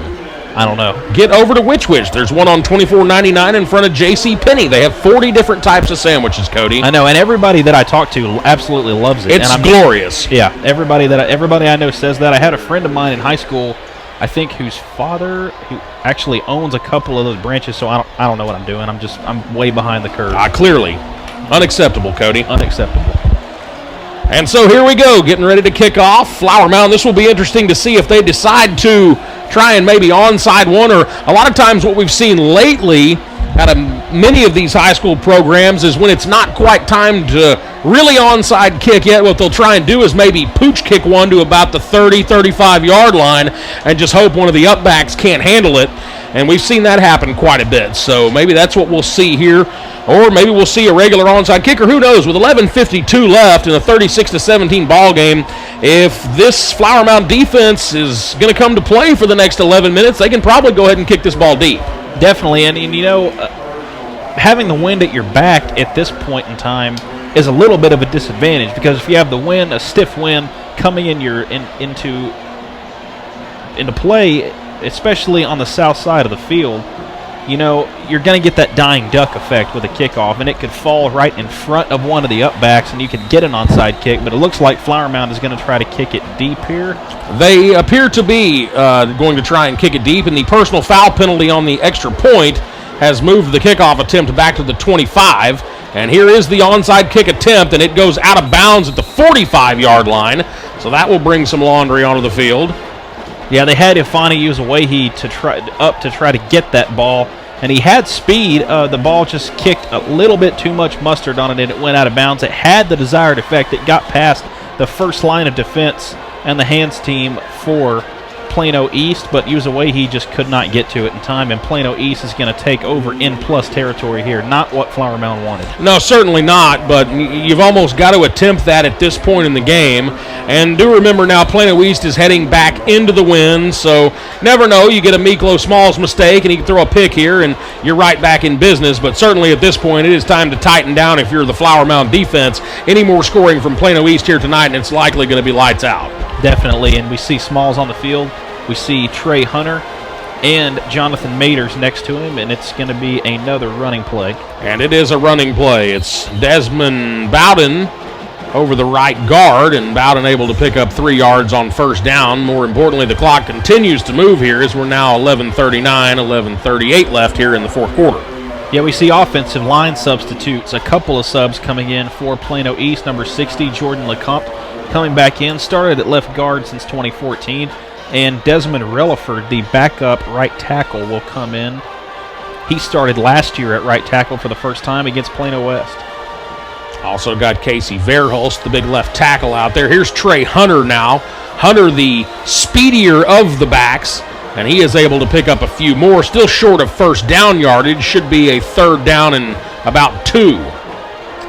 And this is where Flower Mound is really going to have to bat down the hatches. They got third down and 2 at their own 34-yard line. Plano East has, and if you come up with a stop here, Plano East will most likely go for it. But this is a point in time where you got to come up with a way to get Plano East and Miklo Smalls off the field. Yeah, it's almost 2 downs that you're going to have to stop them here. And here is Smalls. He's got backs to either side of him. Here is the handoff, and this is going to be Bowden. Bowden is wrapped up about a yard short of the first down, so we will see what Plano East elects to do here. My guess is you're going to be right out of there, nowhere near field goal territory, back into the wind. So probably going to end up going for it here, and this would be a big-time stop for this Flower Mound Jags defense. And you see big number 78, Desmond Relaford, come into the game for number 53, Tyler Barna. A shuffling of the offensive line again for the Panthers, and we will see if they run behind Relaford here on 4th and short at the 33. Gonna have to get a push up front here if you're Flower Mound. 4th down and 1, ball on the 33. Here is Miklo Smalls, and he is able to push the pile forward and then squirts out the other end of the pile for another couple of yards, and he moves the chains, and he is down to the 25-yard line. So big conversion there for Plano East, and certainly devastating to the chances of Flower Mound as the chains move and the clock continues to run. Yeah, Miklo Smalls, he was met behind the sticks by Connor Lee, was able to keep his legs churning and get away, and it brings up a big first down for the Panthers. All the 25-yard line, 9.5 to play. Here's Trey Hunter. And Hunter looked to have a little bit of daylight, but he was wrapped up in the backfield by Robert Darnell, who made an outstanding tackle. Yeah, Darnell's quick for a linebacker. He's 5'10", 205, runs a 4.7 in the 40-yard dash. He was able to read on the ball very quickly and bring down Hunter right after a handoff on that play. And Darnell runs a 4.7 in that 40. It may have been a tick quicker than that on that play. Clock still moving, however. 36-17, Panthers lead it. Here's another handoff as they continue to try and just milk the life out of this clock. I think that was Connor Lee in on the tackle. He hasn't had quite as many this week as he had last week against Keller, or even Byron Nelson before that, but he was quick enough to bottle up the Plano East running game on that play. And and another key third down for the Panthers. It's 3rd down and 4 at the 18, but time is definitely starting to become a factor. You see Miklo Smalls milk that clock as much as possible. Play clock now down to 10 seconds. That's exactly what they're doing. And here is Smalls now. Here is the handoff, and it's Metters this time. Metters close to another first down. He's down at the 16-yard line. I think they're going to mark him just about a yard, maybe even half a yard short, but it looks like I got to think Plano East is going to keep going for it, because even if you don't make it, you pin Flower Mound deep in their own territory. I certainly would have to agree that's probably what's going to happen. And it is a relatively short one here. It's really more like about 2 lengths of the football with 7:45 left. It looks like Plano East may just again, take their sweet time here as the play clock now down under 10 seconds once again. 7:38 on the game clock. 4th down and 1, ball on the 16. Here is Smalls. He will sneak up behind the center. He did not. And I don't think he got it. We saw, I know they are marking him short. I think we're going to have a measurement here. I don't know if they're even going to measure. They're not even going to measure. That was an outstanding push up front by that Flower Mound defensive line as they basically just blasted Dane Cordell right in his mouth, sent him back into Miklo Smalls, and Smalls just fell straight backwards. He was unable to get anything. And so the stop comes, but is it too late? You've got to strike quickly for Flower Mound. They sent 2 linebackers behind nose tackle Darrell Rutherford, Connor Lee, and Robert Darnell. Rutherford got enough of a push on the offensive line to bottle up Smalls behind the line of scrimmage, and Noble Newton leads his offense back onto the field, and you've got to strike quick and then get some lucky bounces going your way if you want to get back in this game for the Jaguars. Here is Newton, empty backfield, no sense in running here. Newton, pump fake, now going to look long. Here's the attempt at that quick strike you were talking about, and he overthrew everybody, including his intended receiver, Dylan Gorlich. And I want to go back to that 4th down play for just a second, Cody, while we have a second. That's one of those plays that I was talking about at the beginning of the 4th quarter when things started kind of getting out of hand where, what kind of team is this going to be? How tough are you going to play in that 4th quarter? And they really showed there that they're not just going to roll over, that they're still going to battle till the bitter end. So here is Newton now out of the gun once again. He finds Chase Lemke out of the backfield. Lemke out past the 25-yard line. Able to get out of bounds, however, so that is good news, and it's enough for a 1st down. Yeah, get out of bounds. You keep the clock from moving, and you go back to the play you were just talking about. It shows that you're a tough team. Regardless of what the situation is, what the scoreboard says, you keep a great quarterback like Smalls in the backfield and get him off the field. It shows that Flower Mound still has a great deal of toughness. Here is Newton now, throwing near side over everybody, trying to hook up with Brendan Alves, and threw it about 3 lanes deep onto the track here on the near side. Freddie Jackson, number 9, Aaron Epping, and number 6, Jack Sikora come into the game for Flower Mound. Noble Newton checks toward the sideline. It's going to be interesting to see how they go as time is definitely starting to become a factor here with 7:12 to go. 2nd down and 10, ball on their own 27-yard line. Here is Newton, tries the pump fake, can't find anything, tucks it. He will run, tries to avoid his own man, runs into the back of him, and now a late flag flies in. Newton had enough for the 1st down. We'll see what the call is. I think they're going to get Plano East. I didn't see the number that they're going to get a face mask here, so that may add 15 yards on the end of the run. And indeed it will. You are right. It is a face mask. So penalties, certainly something that can help Flower Mound right now. Getting 15 yards without the clock moving one bit certainly will help their cause. 7:04 remaining. Plano East leading 36-17 over Flower Mound, but Flower Mound not going away here. They are now inside of Panthers territory at the 47-yard line, 1st and 10. Here's Newton. 3-man rush for Plano East, and Newton able to find his receiver once again. It's Alves.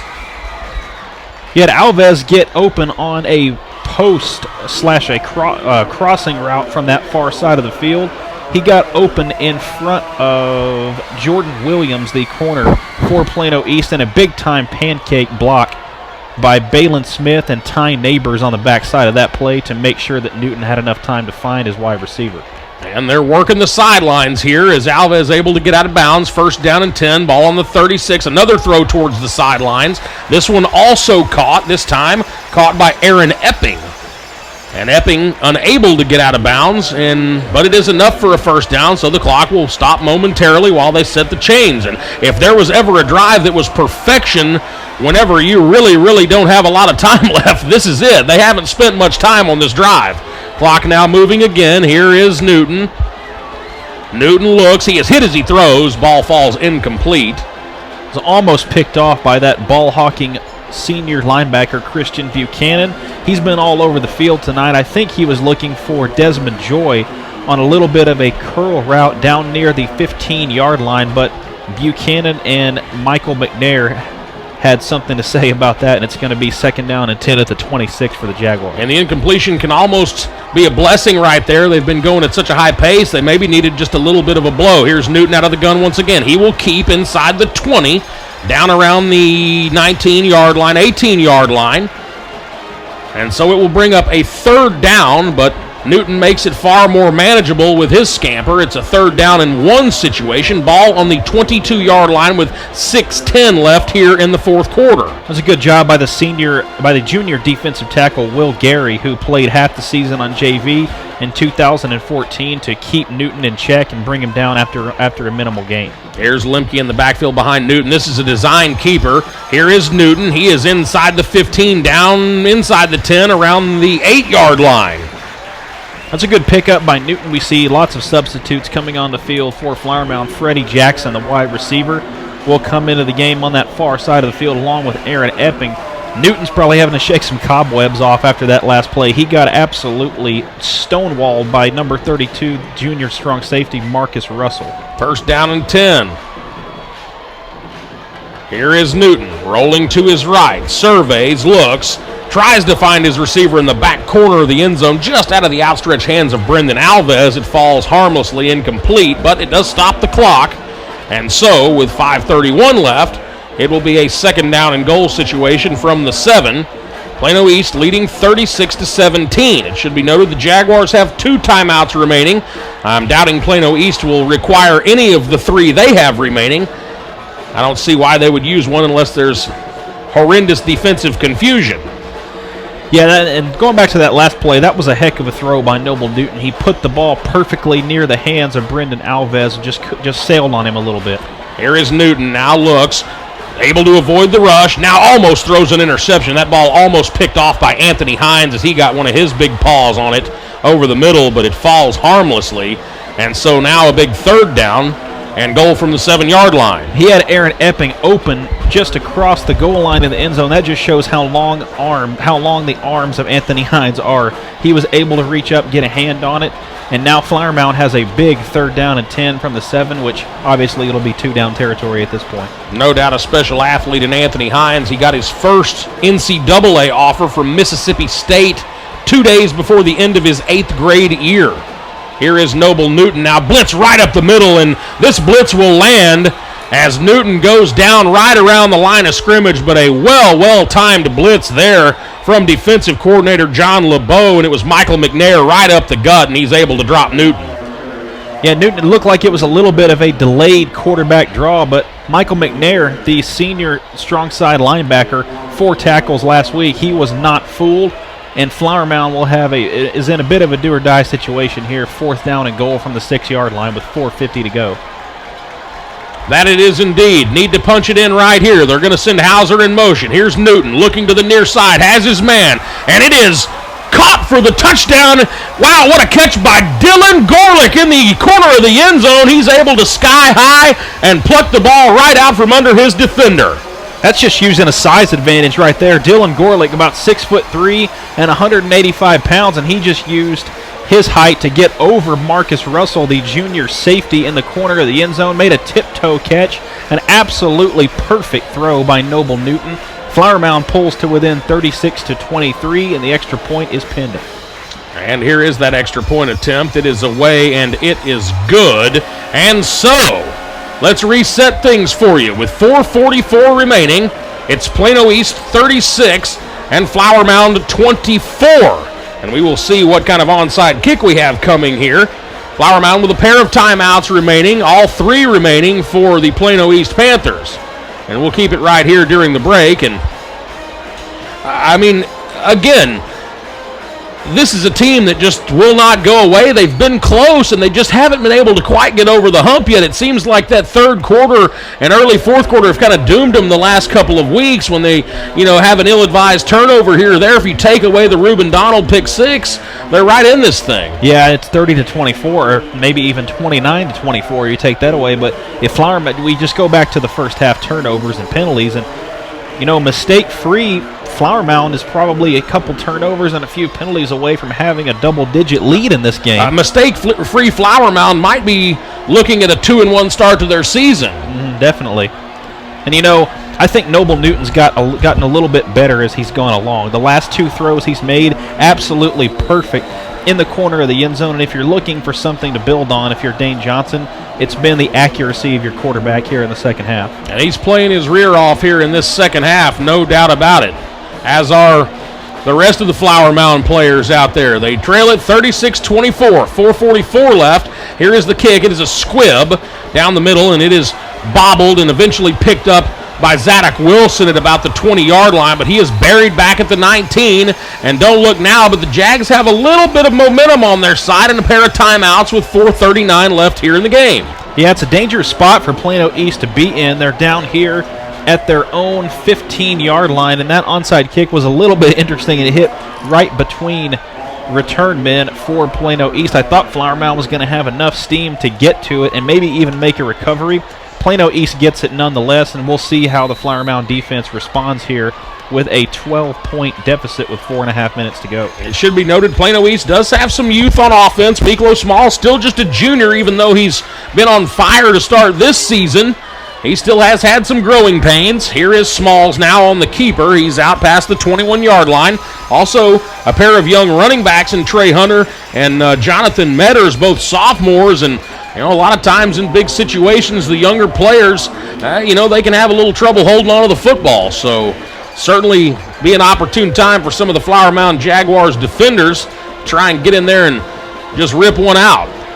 And if there's an area where Flower Mound definitely has experience on their side, it's on defense. They've got, out of their front 4, their front 3 rather, they have a senior defensive end, a junior nose tackle, a junior defensive end. The only youth they have on defense is Connor Lee, but he doesn't play like a sophomore. Plays way over his head.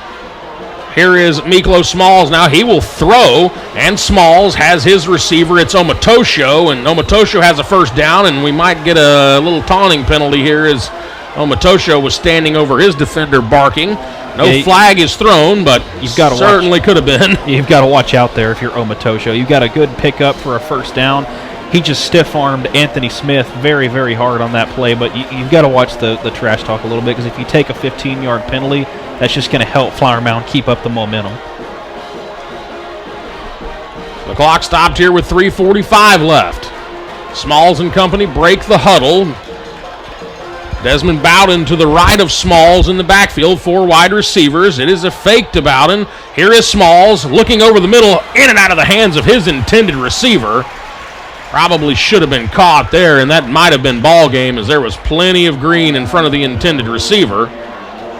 That was Cameron Moore. It was Cameron Moore. And Moore Stone dropped it at about the 45-yard line, and he had some green in front of it. This is a big area of opportunity, I think, for the Jaguars. The clock is not running. It's 2nd down and 10. Miklo Smalls looks a little bit off balance. Anthony Smith, has done a good job, a little bit better job covering that Odi Omatosho at the top of the field, and we'll see if Flower Mound can get the ball back. Here is Smalls, now goes right back over to Moore, and Moore this time makes the catch. Good enough for a first down. Ball is out. And it looks like Flower Mound has come up with it. Flower Mound has come up with it. That was Chandler Clatterball. Clatterball just ripped the ball right out of Cameron Moore's hands. The ball never hit the turf. It was just strong-armed away from him by Chandler Clatterball. And that is an absolutely huge play for the Jaguars, as they're going to take over 1st and 10 in plus territory with momentum on their side with 3.5 to go. Not much time came off the clock on that possession for the Panthers. It's a 12-point game, 36-24, 3:32 remaining. All the momentum on the side of the Jaguars at this point. Noble Newton and company back out on the field quick, trying to utilize some of this crowd momentum. Here is Newton, empty backfield, ball at the 40-yard line of Plano East. Newton, 3-step drop, looking, has time, takes a hit, but stands in and makes the throw incomplete. And Newton got absolutely rocked right there as he stood in the pocket until the last possible second to deliver that football. Yeah, he got absolutely flattened by Grayson Diepenbrock, the junior defensive end. Really the first time we've called his name tonight. He's 6 foot 210. He suffered a season-ending injury last year, but he already has 3 sacks and almost had another one right there. Here's Newton again, empty backfield. Diepenbrock once again. This time he will get the sack as Diepenbrock around the end. And so for 2 consecutive plays, Grayson Diepenbrock harassing Noble Newton. This time he's able to land the sack. And the bad news about that, it brings it to 3rd and 10. The clock was going to continue moving, but a timeout forced to be taken by the Jaguars as they call a timeout with 3:19 left. Whoa, Cody, I'm telling you what, we need to take a deep breath here. Yeah, a little bit. This is an exciting game, exciting end of this game, and it's a game that we thought we would see for 4 quarters, not necessarily the last 5 minutes, but it's been back and forth, and if Flower Mound can convert this first down, a 3rd down and 14 rather, and punch it into the end zone and make it 36-31 with a little less than 3 minutes to go, then watch out. I mean, there's a lot of time left. A lot of time left. And it appears that Plano East is going to ride or die trying to throw the football. I mean, they threw 3 plays on that last drive when it really wasn't necessary. If they would have tried to run, take some clock, And it seems unusual because that's what they had been doing up to that point, and I'm not sure why they departed from that game plan, but Flower Mound will take it any day of the week. Here's 3rd and 14. Here's Newton. Throws near side, has his man caught, Dylan Gorlich. And Gorlich out near the original line of scrimmage. That will bring up a 4th down and 9, and this is probably for all the marbles. It will be for all the marbles, and Flower Mound's offensive line, Carter Severson and Blake Watson, are all of a sudden having a lot of trouble containing Grayson Diepenbrock. He was in Noble Newton's face again on that last play. Here's Newton, empty backfield. This will likely do it if they don't convert. Newton over the middle, overthrows his receiver. It's Brendan Alves, and Alves just could not come up with the catch. And so with 2:50 remaining and the Panthers leading 36-24, they will take over.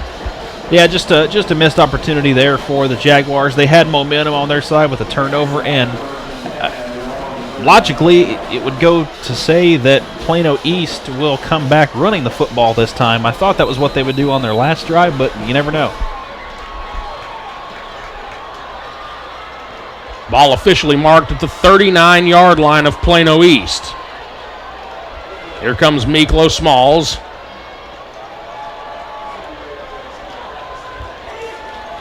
Here is Smalls. This time they will elect to go with the run. It's Metters. Metters finds the edge, and Metters is going to go. He's at the 40, 35, 30, 25, 20, 10, 5, touchdown. The sophomore takes it to the house and in all likelihood sends many of these fans to their vehicles. Yeah, just a stretch play from the near side to the short side of the field for Jonathan Metters. He showed off his speed in the 40-yard dash. I actually see a flag down near the 40-yard line, and I think this is actually going to come back.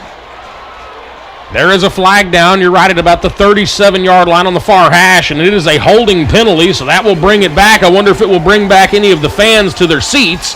Many had started making their way down the bleachers here, headed for the exits. Yeah, once Metter hit about the 20-yard line, we started to see some people. I started seeing some people picking up their various things and start headed for the exits. We'll see. I'm assuming that, you see Desmond Bowden in the game for Plano East. I believe they're going to keep running the ball. You got to believe, but this is a point in the game where their sideline to sideline speed really starts to wear down Flower Mound's defense. Officially called a block in the back, and I can tell you that the booth to our left, which features the Plano East coaching staff, does not agree with that call. They are not happy right now. I'm just hoping we didn't get any bleed over from some of the words we were hearing from next door. 2:37 now. Once again, it's a run play. It's Desmond Bowden this time. And Bowden able to pick up a couple, but more importantly stays in bounds with 2:28 left. And we will see if Flower Mound elects to take their last time out here anytime soon. They still have one remaining. It appears that they will not take their last time out yet, but I believe we're at that point where the clock has become too big of a factor to overcome if you're Flower Mound. Well, I mean, I've certainly seen strange things happen in my days watching football and doing play-by-play, but, it will be well under 2 minutes by the time this snap is taken. 10 left on the play clock, exactly 2 left on our game clock right now. So about 1:52, 53, we should see this snap. There it is, 1:53. Here's Smalls. He's going to throw, and pass is broken up, intended for Zadok Wilson. And that was almost intercepted again, number 22. Anthony Smith. That is the far side corner. He's frustrated. He knows he should have had an interception, but it's interesting to see Plano East keep throwing the ball in this situation. Again, they've decided that they're going to go with the throw, which they're winning, so 1:49 left, though the clock stops here. And I guess it's something you might as well keep doing. I mean, it's worked for them so far tonight. It's interesting they haven't targeted Tim Wilson or Odi Omatosho yet on this drive. And I think what they're doing now is I think they've started rotating Clatterball in over for some safety help on Wilson. Here's a run play, and this is Metters once again. And that will bring us down to 1:41, and we will see if Flower Mound is going to take the timeout. It seems like Dane Johnson, I don't see any activity on the Flower Mound sideline, so it looks like he will let the clock run in this situation. Yeah, Johnson has the headset off. Now, Connor Lee, I think Plano East is actually going to run the clock all the way down here. And fourth down and 6, yeah, take a timeout. They have 3 left. 7 left on the play clock. 1:07 left on the game clock. We will see if Smalls calls the timeout. That he does with 1 left on the play clock. And officially 1:02 left here on the game clock. 36-24 is our score. We're going to take a quick timeout. When we come back, we'll have the rest of the game for you. You're listening to Flower Mound Jaguars football on ChampionSportsRadio.com. Hey, Jeff here, founder of Which Superior Sandwiches. At Which, we didn't invent the ordering system, we perfected it. The next level of perfection, our Which ordering app for iPhone and Android lets you create your favorite Which, like the Wicked with 5 meats and 3 cheeses, the vegetarian black bean patty, or tons of others. Just order, walk in, and boom, your amazing Which is waiting for you, instead of the other way around. So why wait? Download our Which ordering app and have your Which made while you're on the way.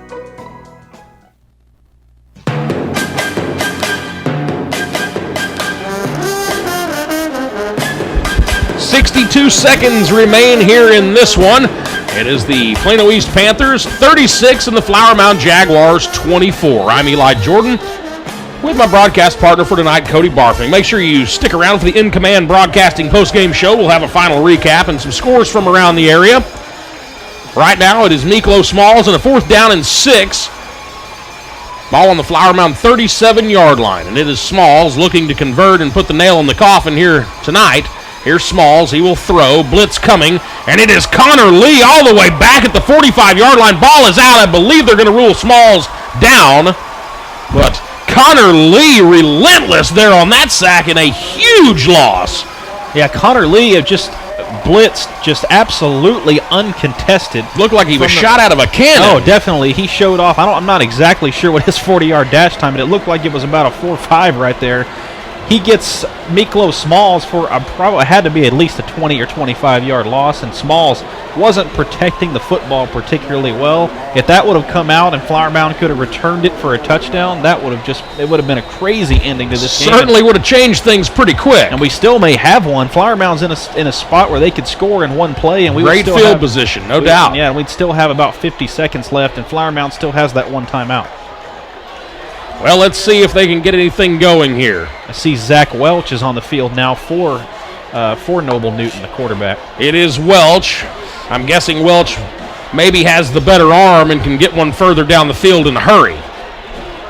Here is Welch. He'll take a 2-step drop. No pressure. Steps up. He'll run inside the 40, and this will probably be the last time out for the Jags if they elect to take it.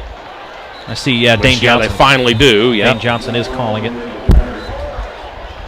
I'm not sure. Dane Johnson seemed like he was a little bit frustrated after the scramble. I don't think a scramble is what he wanted to see Welch do on that play, especially getting down short of the marker inbounds, and you're forced to take your last time out on that one. Yeah, probably not the best decision ever made, but trying to make a play. I completely understand the young man wanting to try and step up and make something happen. Yeah, and definitely an open center of the field. You gotta try to get yards up in this situation, and I think we're in the point in the game now where you will see Flower Mound take shots at the end zone, and if not, definitely at the sidelines. They are certainly downwind at this point, heading from north to south, so it's certainly possible that Welch could get something to the end zone from the 38-yard line.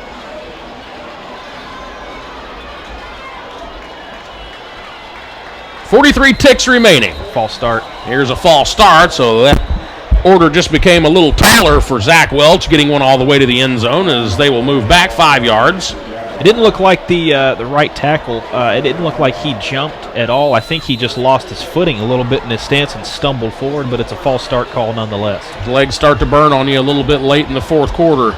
Here is the deep bomb from Welch, and he overthrew everybody, but it did get down to about the 10-yard line, so... Host of substitutions now on the offensive line and in the receiving corps for the Jaguars right now.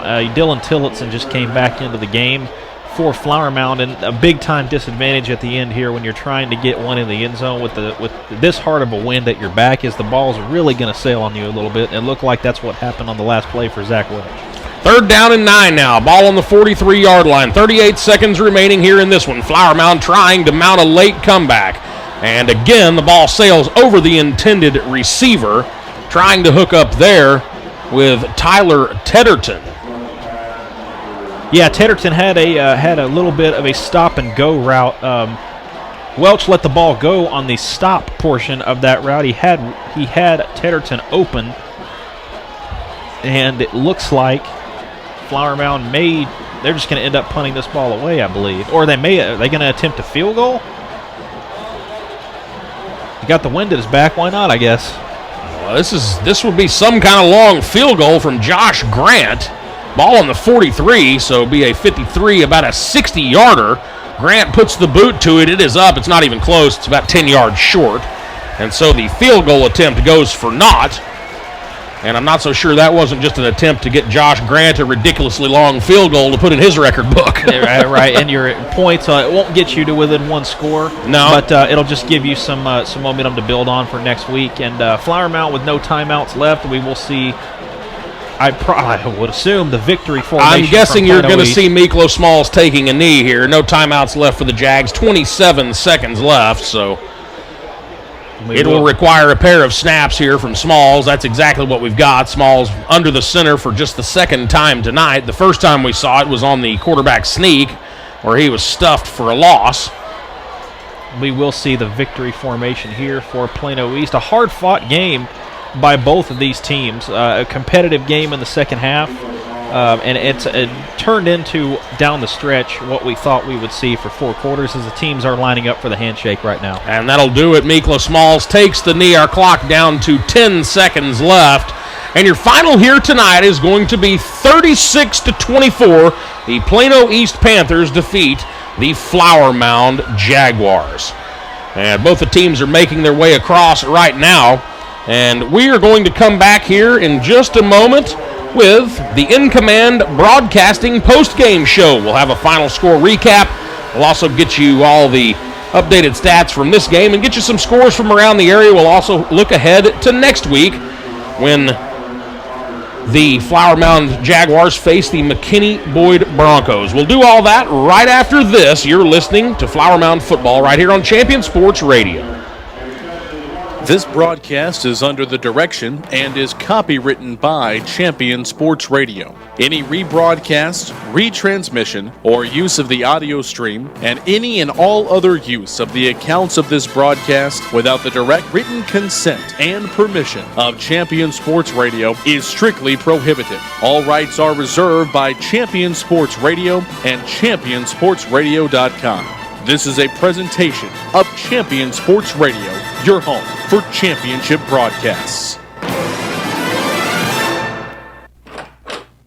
Hey, honey, why are you home so late? Don't even get me started. Did Sally come in late again today? Sally comes in late every day. Pete can't stay off the internet, and Roger does everything but his job. It gets so frustrating. My employees can't be accountable for their own actions. You need to contact Strategic Direct Solutions, LLC. My company has been using SDS for years, and they have totally upgraded several positions for us. That sounds like a great idea and a great solution. Make sure your company has the best employees. That's right, in the best positions, so your organization can achieve success. Strategic Direct Solutions is a staffing solutions firm which has been supporting small to Fortune 500 companies across North America, providing great talent. Visit us on the web at www.sdsllc.com or call us at 972-355-7500, extension 305. Game time means mellow time. Mellow Mushroom, now open in Flower Mound on 1171 just east of Long Prairie Road. Bring the whole family to Mellow Mushroom for classic Southern pizza with their unique and flavorful crust. Mellow Mushroom has more than just great pizza. Consider anything on the menu a win. Athlete tested, coach approved. For pregame, postgame, or for the game, it's Mellow Mushroom. Between Morris and Long Prairie Road on 1171 in Flower Mound. Online at mellowmushroom.com. Bite, sip, rejoice, repeat. There's a time and a place for everything. As you'll see, projections for the next quarter are... He shoots, he scores! 2 points for team middle management. The office is not one of them. Jack, can I see you in my office? No pouting, it's your ball. Let's see what you got. But Whirly Ball is. For corporate events, team building, and private parties, Whirly Ball in Hearst and Plano is electric fun. Test your skills on the arcade games. Zip around in your Whirly Bug for a Whirly Ball competition. Or play the most affordable laser tag in the city. Learn more at whirlyball.info. Nene's Design specializes in corporate apparel, decorating, and custom spiritwear apparel for schools. Nene specializes in graphic design, embroidery, screen printing, and rhinestones, just to name a few. They differentiate themselves with their consultative approach to apparel decoration. Contact Nene's today to see what you've been missing. Nene'sDesigns.com. That's NeneES Designs.com. Nene's Designs, your official spiritwear provider for all Flower Mound Jaguar football spiritwear. Writer Gerald Early said that when they study our civilization 2,000 years from now, there will only be 3 things that Americans will be known for: the Constitution, baseball, and jazz music. GDYO's Jazz Institute provides young musicians in North Texas the opportunity to learn what it means to be a jazz musician through weekly technique classes and combo rehearsals with professional jazz musicians. From the first note to the final round of applause, GDYO Jazz Institute concerts will amaze and delight both hardcore jazz cats and new fans alike. Learn more about the truly original American art form through the GDYO Jazz Institute. Online at gdyo.org/jazz. In Command Broadcasting, a sports TV broadcasting and marketing company. In Command Broadcasting provides a wide array of turnkey video production and streaming services. In Command services include filming of sporting events, season highlights, school graduations, corporate infomercials, and documentaries. In Command streams your sporting event or company function over the internet live or on demand. Call 972-851-7888 to raise the energy of your next event. In Command Broadcasting, 972-851-7888.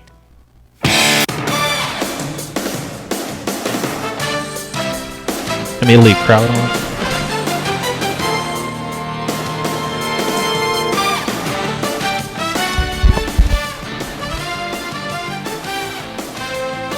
And welcome back to the campus of Flower Mound High School here in Flower Mound, Texas, and the In Command Broadcasting postgame show. I'm Eli Jordan, along with my broadcast partner, Cody Barfnick. And Cody, tonight another tough one for Flower Mound as they drop this one 36-24 final to the Plano East Panthers, but certainly no shame in this loss, as it looks like Plano East really has something building this season behind quarterback Miklo Smalls and that very, very solid defense. Flower Mound, they're able to hang around, but again, some mistakes there in the third quarter and then early in the fourth quarter really sink their ship tonight. Yeah, definitely. And one thing I noticed tonight for Flower Mound is, and I noticed this last week as well, they get down and they always seem to battle back later in the game, and they end the game playing much better than they did at the start. And that's something you want to see if you're a head coach and you're Dane Johnson. I think, and one thing we've keyed on obviously the last couple weeks, and including this week, is I think if Flower Mound can just get over that hump and just win a game and just finish a ball game. Finish a ball you game. Can finish one. And you know, and really, I mean, I guess based off what you just said and based off what we've witnessed the last few weeks, that's what they've been doing, is finishing ball games. Unfortunately, they're digging themselves too big of a hole with the mistakes early, so when they do finish the game, they're still 10 points behind, unfortunately. Right. And, you know, that's kind of what we saw again tonight here. They lose by 10 last week. They lose by 12 tonight. But they're in these ball games. It's not like they're getting just completely blown off the field where they're losing 55-10 or 65-7. They're in these games. They just need to eliminate the mistakes early and keep themselves close rather than falling behind by 3 touchdowns. Yeah, and I know I hate to, I don't want to quote Jason Garrett too much here, but the games so far the last few weeks have been broken up into 3 phases. You've had the first part of the game where Flower Mound comes out playing pretty well. They scored first against Keller last week. They scored first against Byron Nelson in week 1. They scored right after Plano East took the first possession and went down the field. And, then in the middle of the game, they kind of get, it seems like not necessarily lackadaisical, but just a shell of what they started the game, and they get down, and they got down 38-14 against Keller after being tied 14-14 in the second quarter. It was 15-7, and they had momentum in this game. And then in the third phase of the game, just at the end, they seem like they end the game playing really well, and they're in it all the way up to the end, and they just can't capitalize and overcome those mistakes they made in the second and third quarter, especially tonight. It's almost like when they start playing with desperation, that's when they play their best football, and that may be a combination of a couple of things that, maybe when Plano East built such a big lead tonight, they started playing back on their heels a little bit, knowing that they had a big lead, and that allowed Flower Mound to kind of come back a little bit. But, I don't think that's the entire reason why Flower Mound was able to make this game close. I think they did a great job of hanging around and really kind of showing what they were made of in this second half. Let's get you a quick scoring summary. We started off in the first quarter. It was a Tim Wilson 19-yard touchdown reception from Miklo Smalls. That was with 4:56 left in the first. As you mentioned, not long before Flower Mound able to come back down and get the thing close. About 3 minutes later, Noble Newton with a 1-yard touchdown run. They kicked the extra point, so it was 8-7 after 1, so a close game. And then Plano East in the second quarter, that's really where they make their charge. Trey Hunter, a 12-yard touchdown run. And then Carson Young takes a 20-yard touchdown pass from Miklo Smalls. The 2-point conversion there failed. So at halftime, you're looking at a 21-7 score. Then Plano East comes out in the second half. Flower Mound, comes out in the second half, and they go on that long, sustained drive that took almost 7 minutes off the clock, 6.5 minutes, I should say, and it ends, unfortunately, in a Josh Grant field goal rather than going down and getting the full 7 points, and that really, I think, would have made a big difference here tonight if they're able to cash in there rather than kick the field goal. And then right after that, you get a touchdown from Adio Matosho, a 7-yard reception from Miklo Smalls, and then you get the 34-yard interception return from Reuben Donald just a minute later. So you've got 2 Plano East TDs in the second quarter, and then early in the third you get the field goal from Flower Mound, and then that is bookended by another pair of Plano East touchdowns. And like we said, when you're outscored 28-3 in the span of say 15 or 16 minutes of a ball game, naturally it's going to be difficult to come back. But Flower Mound, they gave it the old college try, so to speak, as they were able to notch a couple of fourth quarter touchdowns. One a 4-yard touchdown reception from Brendan Alves, the other a Dylan Gorlick 6-yard touchdown reception. Noble Newton the arm on both of those, so they were able to score a couple of touchdowns late. Unfortunately, it is just not enough. Final here tonight, 36-24. Yeah, and you look at key moments, and I think back to the Byron Nelson game, and they had a drive that got down to the Byron Nelson 5-yard line, and to try to get momentum when it was 28-20. Snap goes over the head of Noble Newton. They turn it over, and they couldn't get momentum back. Last week, 14-14, had a drive going. Noble Newton throws an interception. Next thing you know, Keller's up 38-14. Tonight, it's 21-7. Flower Mound's coming out of halftime. They mount a drive. They get right down the field, take 7 minutes off the clock. They have to settle for a field goal instead of a touchdown that would have cut it to 7. And it may have been an entirely different ball game. And I think if Flower Mound can just convert those opportunities going forward, they can win a couple of district games, I think, in this 6-6A. I would agree with you. I certainly don't think that there's any doubt that they have the talent on their team to win some ball games here in 6-6A. Plano East, certainly not a pushover. No. A very, very good football team they face here tonight, and we talked about this during the break and between the final score and when we started the postgame show here. I think that Plano East, a team that could definitely surprise some people this year. If they play their A ball game, I think the combination of Miklo Smalls and then you've got Tim Wilson, you've got Adio Matosho on offense, and then the defense with Michael McNair, he looked looked great tonight. That whole linebacking core is just chock full of mutants with McNair, and then you've got Christian Buchanan on the weak side, and then you've got Anthony Hines in the middle, who is all-world for all intents and purposes. Right. And then Quan Beasley had a great game tonight, and then you saw Reuben Donald take the pick six. So defensively, they're solid. Grayson Diepenbrock made his name known there late in the game with some big pass rushes. So this is not by any stretch of the imagination the same Plano East team that won one game last year. No, and you know, earlier when I was talking about Flower Mound mistakes, I don't mean that to sound like I'm taking anything away from Plano East. They're a good football team, definitely. And last year you mentioned they only won one game. They're off to a 3-0 start this year. I mean, what a coaching job that Coach McCullough has done, holding on to his guys the last couple of years. Smalls, Anthony Hines, and Tim Wilson, tight end Carson Young. I mean, those guys have been players in this system for a couple years now. A lot of the names you just mentioned are juniors still, too. Yes, so they're even building something bigger even maybe for next year. So we're talking about a team, and they could easily go 6-4 this year. And I'm not saying that, I'm not shortchanging them at all. I think they could easily finish over 500 and sneak into that last playoff spot in District 6-6A, maybe even finish in third place. So no question. No question. So I think next year they're obviously looking forward, and you could talk about obviously next year the districts will realign. You don't know who you're going to be with, but whichever district they're going to be in next year, I think they have a chance at being a real power. Yeah, no question about that. And we're saying this not to really hype up Plano East, but just to prove that Flower Mound hung with a really tough team tonight. And even though they didn't get over the hump, it would appear that they're close. And I think you mentioned it right as we started the postgame, but this is a team that it just almost feels like once they kind of get over the hump, the floodgates may open for them to have a few wins in a row. Right. And there are some beatable teams in this district. Not everybody's Allen. And I mean, I'm not going to say that, Flower Mound has no chance against Allen, but I mean, Allen's a very solid program. And there are a lot of teams that, Allen just walks over. Good teams. Right. And they've done it for how many games straight? 47, 48 games in a row now? Tonight, they won tonight and make it 46 straight games. Yeah, so there you go. I mean, but not everybody's Allen in this district. There are teams that are beatable. Flower Mound definitely, they very easily could have had a victory here tonight. Very easily. And and you mentioned earlier what Tyler Tutt did for Keller last night. They hung with a really good Keller team last week. And I mean, and if you saw the highlights of what he did last night, it was freakish. I think he had 402 yards and 6 TDs or something like that. And I know Dane Johnson will be the first man to tell you that he doesn't put any stock into quality losses per se, because a loss is still a loss, but at the same time I think this team is really close. No question about that. We're going to take a quick break. When we come back, we'll get you some stats. We'll also get you some scores from around the area, and we'll look forward to next week's game against McKinney Boyd. We'll do all that next here on the In Command Broadcasting postgame show. You're listening to Flower Mound football right here Jeff on here, Champion founder Sports of Radio. Which Superior Sandwiches. At Which we didn't invent the ordering system, we perfected it.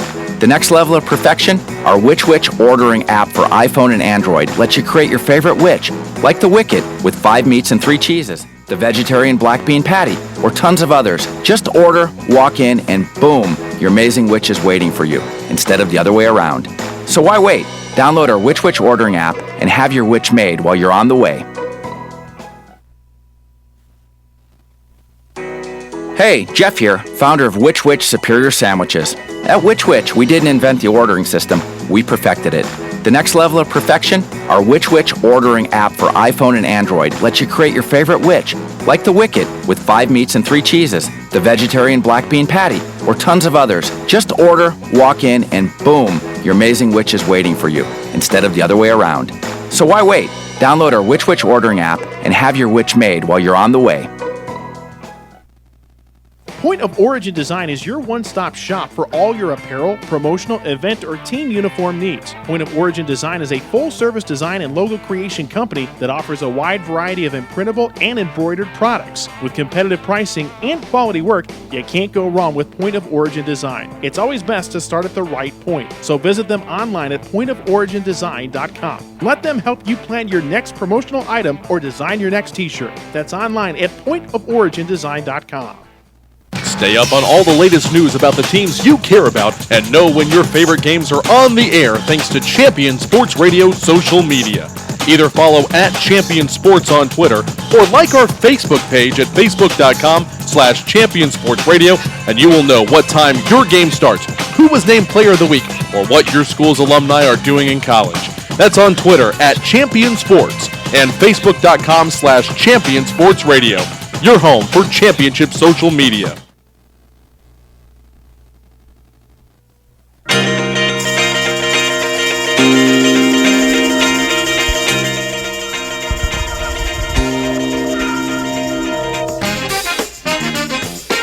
.38-26 is your final here tonight from Flower Mound as the Plano East Panthers defeat the Flower Mound Jaguars. Welcome back to the In Command Broadcasting post-game show. I'm Eli Jordan along with Cody Barfnick. And Cody, again, just one of those things. You couldn't get over the hump tonight for Flower Mound, but I feel like they're really close. Why don't you break this game down statistically for us, talk about some of the highlights and lowlights? Yeah, it was an even game to watch. The scoreboard can create a little bit of a discrepancy, especially if you are Flower Mound. It was 34 to 16 or 10 at one point, Plano East. And but if you look at the stats, it was a very even game, especially in the fourth quarter. Plano East had 394 yards of offense. Flower Mound actually outgained Plano East with 422 yards and 26 first downs to Plano East 18. The running game was fairly even as well. Plano East 32 carries for 152, Flower Mound 30 for 118. The big discrepancy comes in the passing game. Mikla Smalls had 14 completions with 20 attempts, good for 70% of his passes for 242 yards and 3 touchdowns.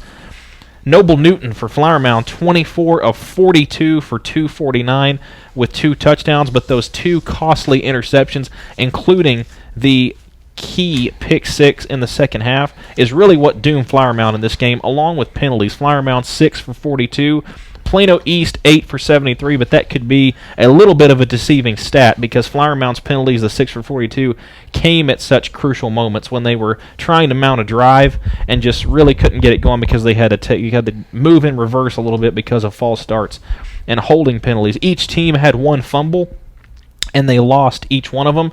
We mentioned before the game that Noble Newton would spread the ball around to as many different receivers as he could in this game as he had in weeks past.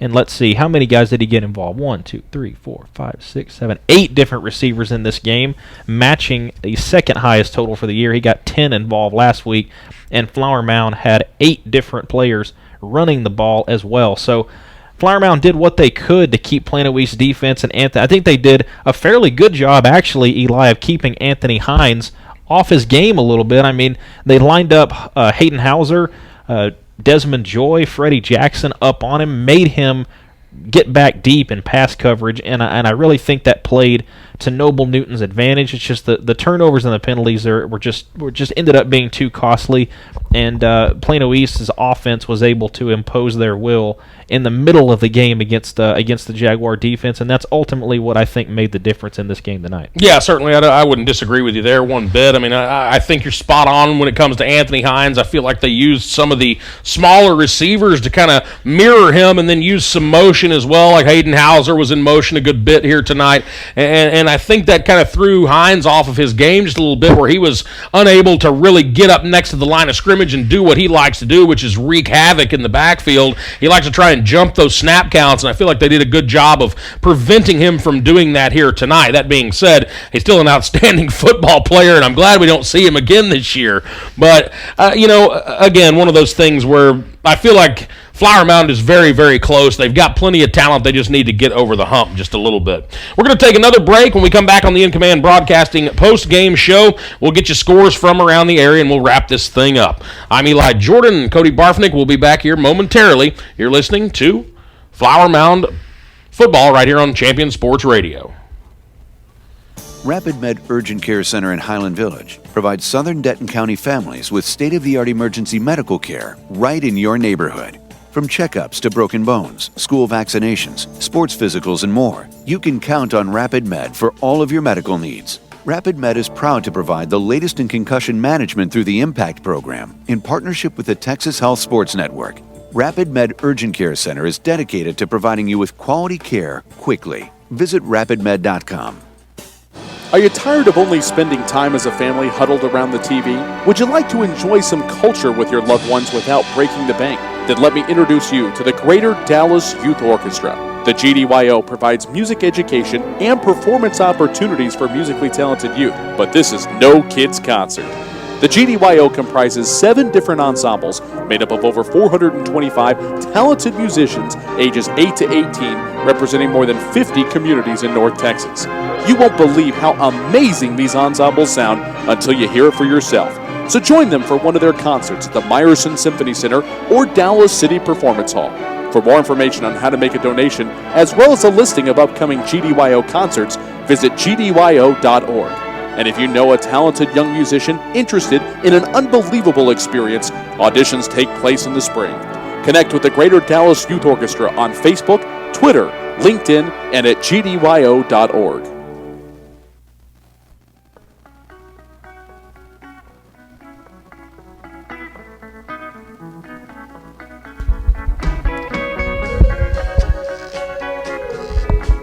The final tonight from Neil E. Wilson Stadium here in Flower Mound, the Plano East Panthers 36 and the Flower Mound Jaguars 24. Welcome back to the In Command Broadcasting postgame show. I'm Eli Jordan. Cody Barfnick to my right here in the press box here this evening. And Cody, it was a fun one to call. Unfortunately, Flower Mound comes up a little short here again tonight. They move to 0-3 on the season as they prepare for McKinney Boyd next week. For Plano East, what a turnaround. Just one win last year. They're now 3-0 on the year under head coach Joey McCullough. An outstanding job from him and his coaching staff tonight. Want to get you caught up on some scores from around the area. We're going to do that, and we're going to get this thing wrapped up for you. So, Cody, take it away, my friend. All right, we had some good games going on in the rest of the Metroplex as well as District 6-6A. The Allen Eagles, as we mentioned before, were defending their 45-game winning streak against the McKinney Boyd Broncos, and they did just that, winning 45-15 at Eagle Stadium. Their win streak now is at 46. Over at Goldsmith Stadium in Louisville, the Battle of the Axe, Marcus pulled away a little bit in the first quarter. Louisville played better in the second half, but it was not enough to overcome the Marauders. The Marauders bring home the Axe for the 9th consecutive year, 40-26 over Louisville. And we also have one game still going in District 6-6A. The Plano Wildcats and the Hebron Hawks are tied at 28, and they are headed to overtime at Hebron High School. Over in District 7-6A, Colleyville Heritage played the Lake Highlands Wildcats and won 42-28. Irving MacArthur takes down Richland 41-12. Irving Nimitz takes down Haltom 30-12. South Lake Carroll just beats up on Midland Lee 52-14 at Dragon Stadium. Over in District 8-6A, we had the Grand Prairie Gophers going to Garland, beating the Naaman Forest Rangers 25-7. Duncanville ekes Mesquite 21-13 at Mesquite ISD Stadium. And the Arlington Martin Warriors, fresh off of a bitter loss against Skyline last week, they actually drop an upset to South Grand Prairie tonight, 28-20 at the Gopher Warrior Bowl. DeSoto and South Oak Cliff will play tomorrow night at 7:30 at Eagle Stadium in DeSoto. But one of the big games tonight in Class 6A, the number 3 Cedar Hill Longhorns at home taking on the Skyline Raiders, and Cedar Hill, the defending state champion, gets the better of Skyline 20-10 at Longhorn Stadium. That was a very hard-fought game, and it's a good night for high school football in the Metroplex. As Eli mentioned, Keller beating Rowlett 56-41 last night. A couple more scores in District 5-6A. Denton Geyer takes down Wichita Falls Rider 44-27. The Arlington Lamar Vikings take down Justin Northwest 43-6. Midlothian takes down Keller Fossil Ridge in Midlothian 24-7, and that leads into a big matchup between Birdville and Byron Nelson tomorrow night. That's actually at AT&T Stadium. So a good night for District 6-6A, some competitive matchups, and as well, definitely that Cedar Hill Skyline game finishing 20-10. So it definitely looks like the defending state champion Longhorns, even with the loss of Cedric Ware and DeMarcus Lodge, definitely haven't lost anything and look to make it back-to-back championships this season. Absolutely, and certainly 6-6-8, like we've said before, is a gauntlet. And again, next week, you've got McKinney Boyd up for Flower Mound. We're going to take one final break. Whenever we come back, we will take a quick moment to preview that game for you and give you all of our broadcast information about next week's game. We'll do that next on the In Command Broadcasting post-game show. You're listening to Flower Mound Jaguars football right here on Champion Sports Radio.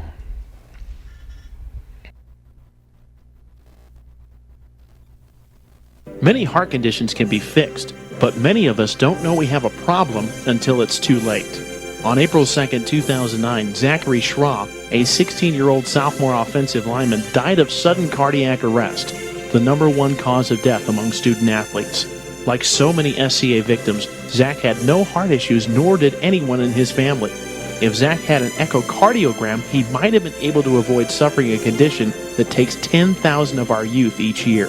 In his memory, Living for Zachary was formed to try and prevent SCA from taking the lives of youth everywhere. Join in the fight today and stop the silent killer of SCA by scheduling your young athlete for an echocardiogram, a procedure that can detect any heart issue with 99% accuracy. For more information, visit www.livingforzachary.org. That's living4zachary.org, and let your heart be heard.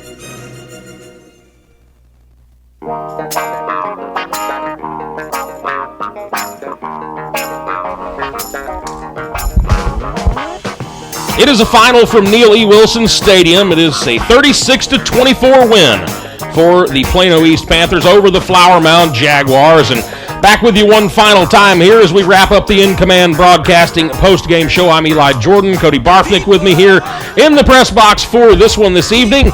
And Cody, looking forward to next week's game. The now 0-3 Flower Mound Jaguars will face off against the 1-2 McKinney Boyd Broncos. Yeah, definitely. It's going to be a good matchup next week, and that is going to take place at Ron Poe Stadium in McKinney, just near the interchange between 380 and 75 in McKinney. So rush hour should be fun getting over there. But leave early. Leave early, definitely. So next week will be a fun matchup. McKinney Boyd in week 1, they took down the number 10 team in the area, Mesquite Horn, 41-38, and then a little bit of a setback these last couple of weeks. They lost to Coppell 34-14 2 weeks ago, or a week ago rather, and then they lost to Allen tonight 45-15. But I mean, who can't say that they've lost to Allen these last 4 years? Sure. So it should be a good matchup, and you never know what could happen, because Flower Mound has definitely been in all 3 of these games that they've lost, and I think they have a good chance at beating McKinney Boyd next week. They're not far away, and their offense can definitely score in the second half. McKinney Boyd struggled on offense the last 2 weeks with 14 and 15 points against good defenses, so that's going to be something that Dane Johnson tells his team this week. I have a lot of confidence in that, because they're just one win away from getting over that hump, I think. And if they can take down McKinney Boyd, that'll be a good district win for them, leading them into the Plano game the week after. And Plano actually is down to Hebron 35-28 in overtime right now. Plano West. They've got Plano West the following week. Mm-hmm. And, yes, you're right. Plano, as far as Flower Mound goes, they've got Plano the following week. They're in overtime right now, like you said. McKinney Boyd on to Plano West after their matchup with Flower Mound next week. You mentioned that one at McKinney's Ron Poe Stadium. So McKinney Boyd and Flower Mound next week, and we will see if Flower Mound can get over the hump. For McKinney Boyd, they look to even their record on the season after winning in week 1 against Mesquite Horn and then losing the last 2 weeks at Coppell and at Allen. Well, I'm going to thank some sponsors here for you this evening. The Flower Mound Jaguars football on Champion Sports Radio, sponsored by Strategic Direct Solutions. Proud to be a senior-level sponsor of Flower Mound Jaguars. SDS is a staffing partner that provides great talent to companies all across North America. Visit them on the web at sdsllc.com to learn more. Assure you have the best players and the best positions on your team. Contact SDS today. By Rapid Med Urgent Care in Highland Village, a family-owned and operated business that delivers the best, most convenient medical care. You can sign in and find more at rapidmed.com. By Which Superior Sandwiches. Cody, you need to go to Which and give them a try. Definitely. They proudly support Jaguar football. Visit the Which Wich off $24.99 in front of JCPenney for over 40 types of sandwiches customized by you. That means you, Cody, with their unique bag ordering system. Which Wich, superior sandwiches for Cody Barfnick. Flower Mound Jaguars would also like to thank Nene's Design. Nene's Design offers your official spirit wear provided for all Flower Mound Jaguar football. They specialize in corporate apparel, decorating, and custom spirit wear apparel for schools. To learn more, visit them online at nenesdesigns.com. That is Neenees designs.com. By Mellow Mushroom. Game times means mellow time.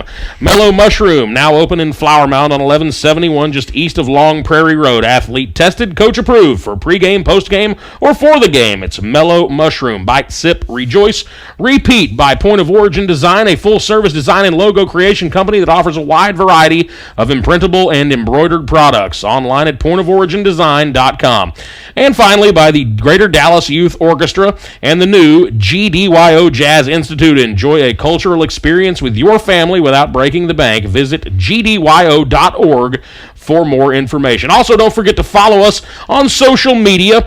You can follow us on Twitter at Champion Sports, on Facebook at facebook.com/ChampionSportsRadio, and of course you can find us online at ChampionSportsRadio.com. Our next broadcast of Flower Mound football comes your way next Friday night against the McKinney-Boyd Broncos.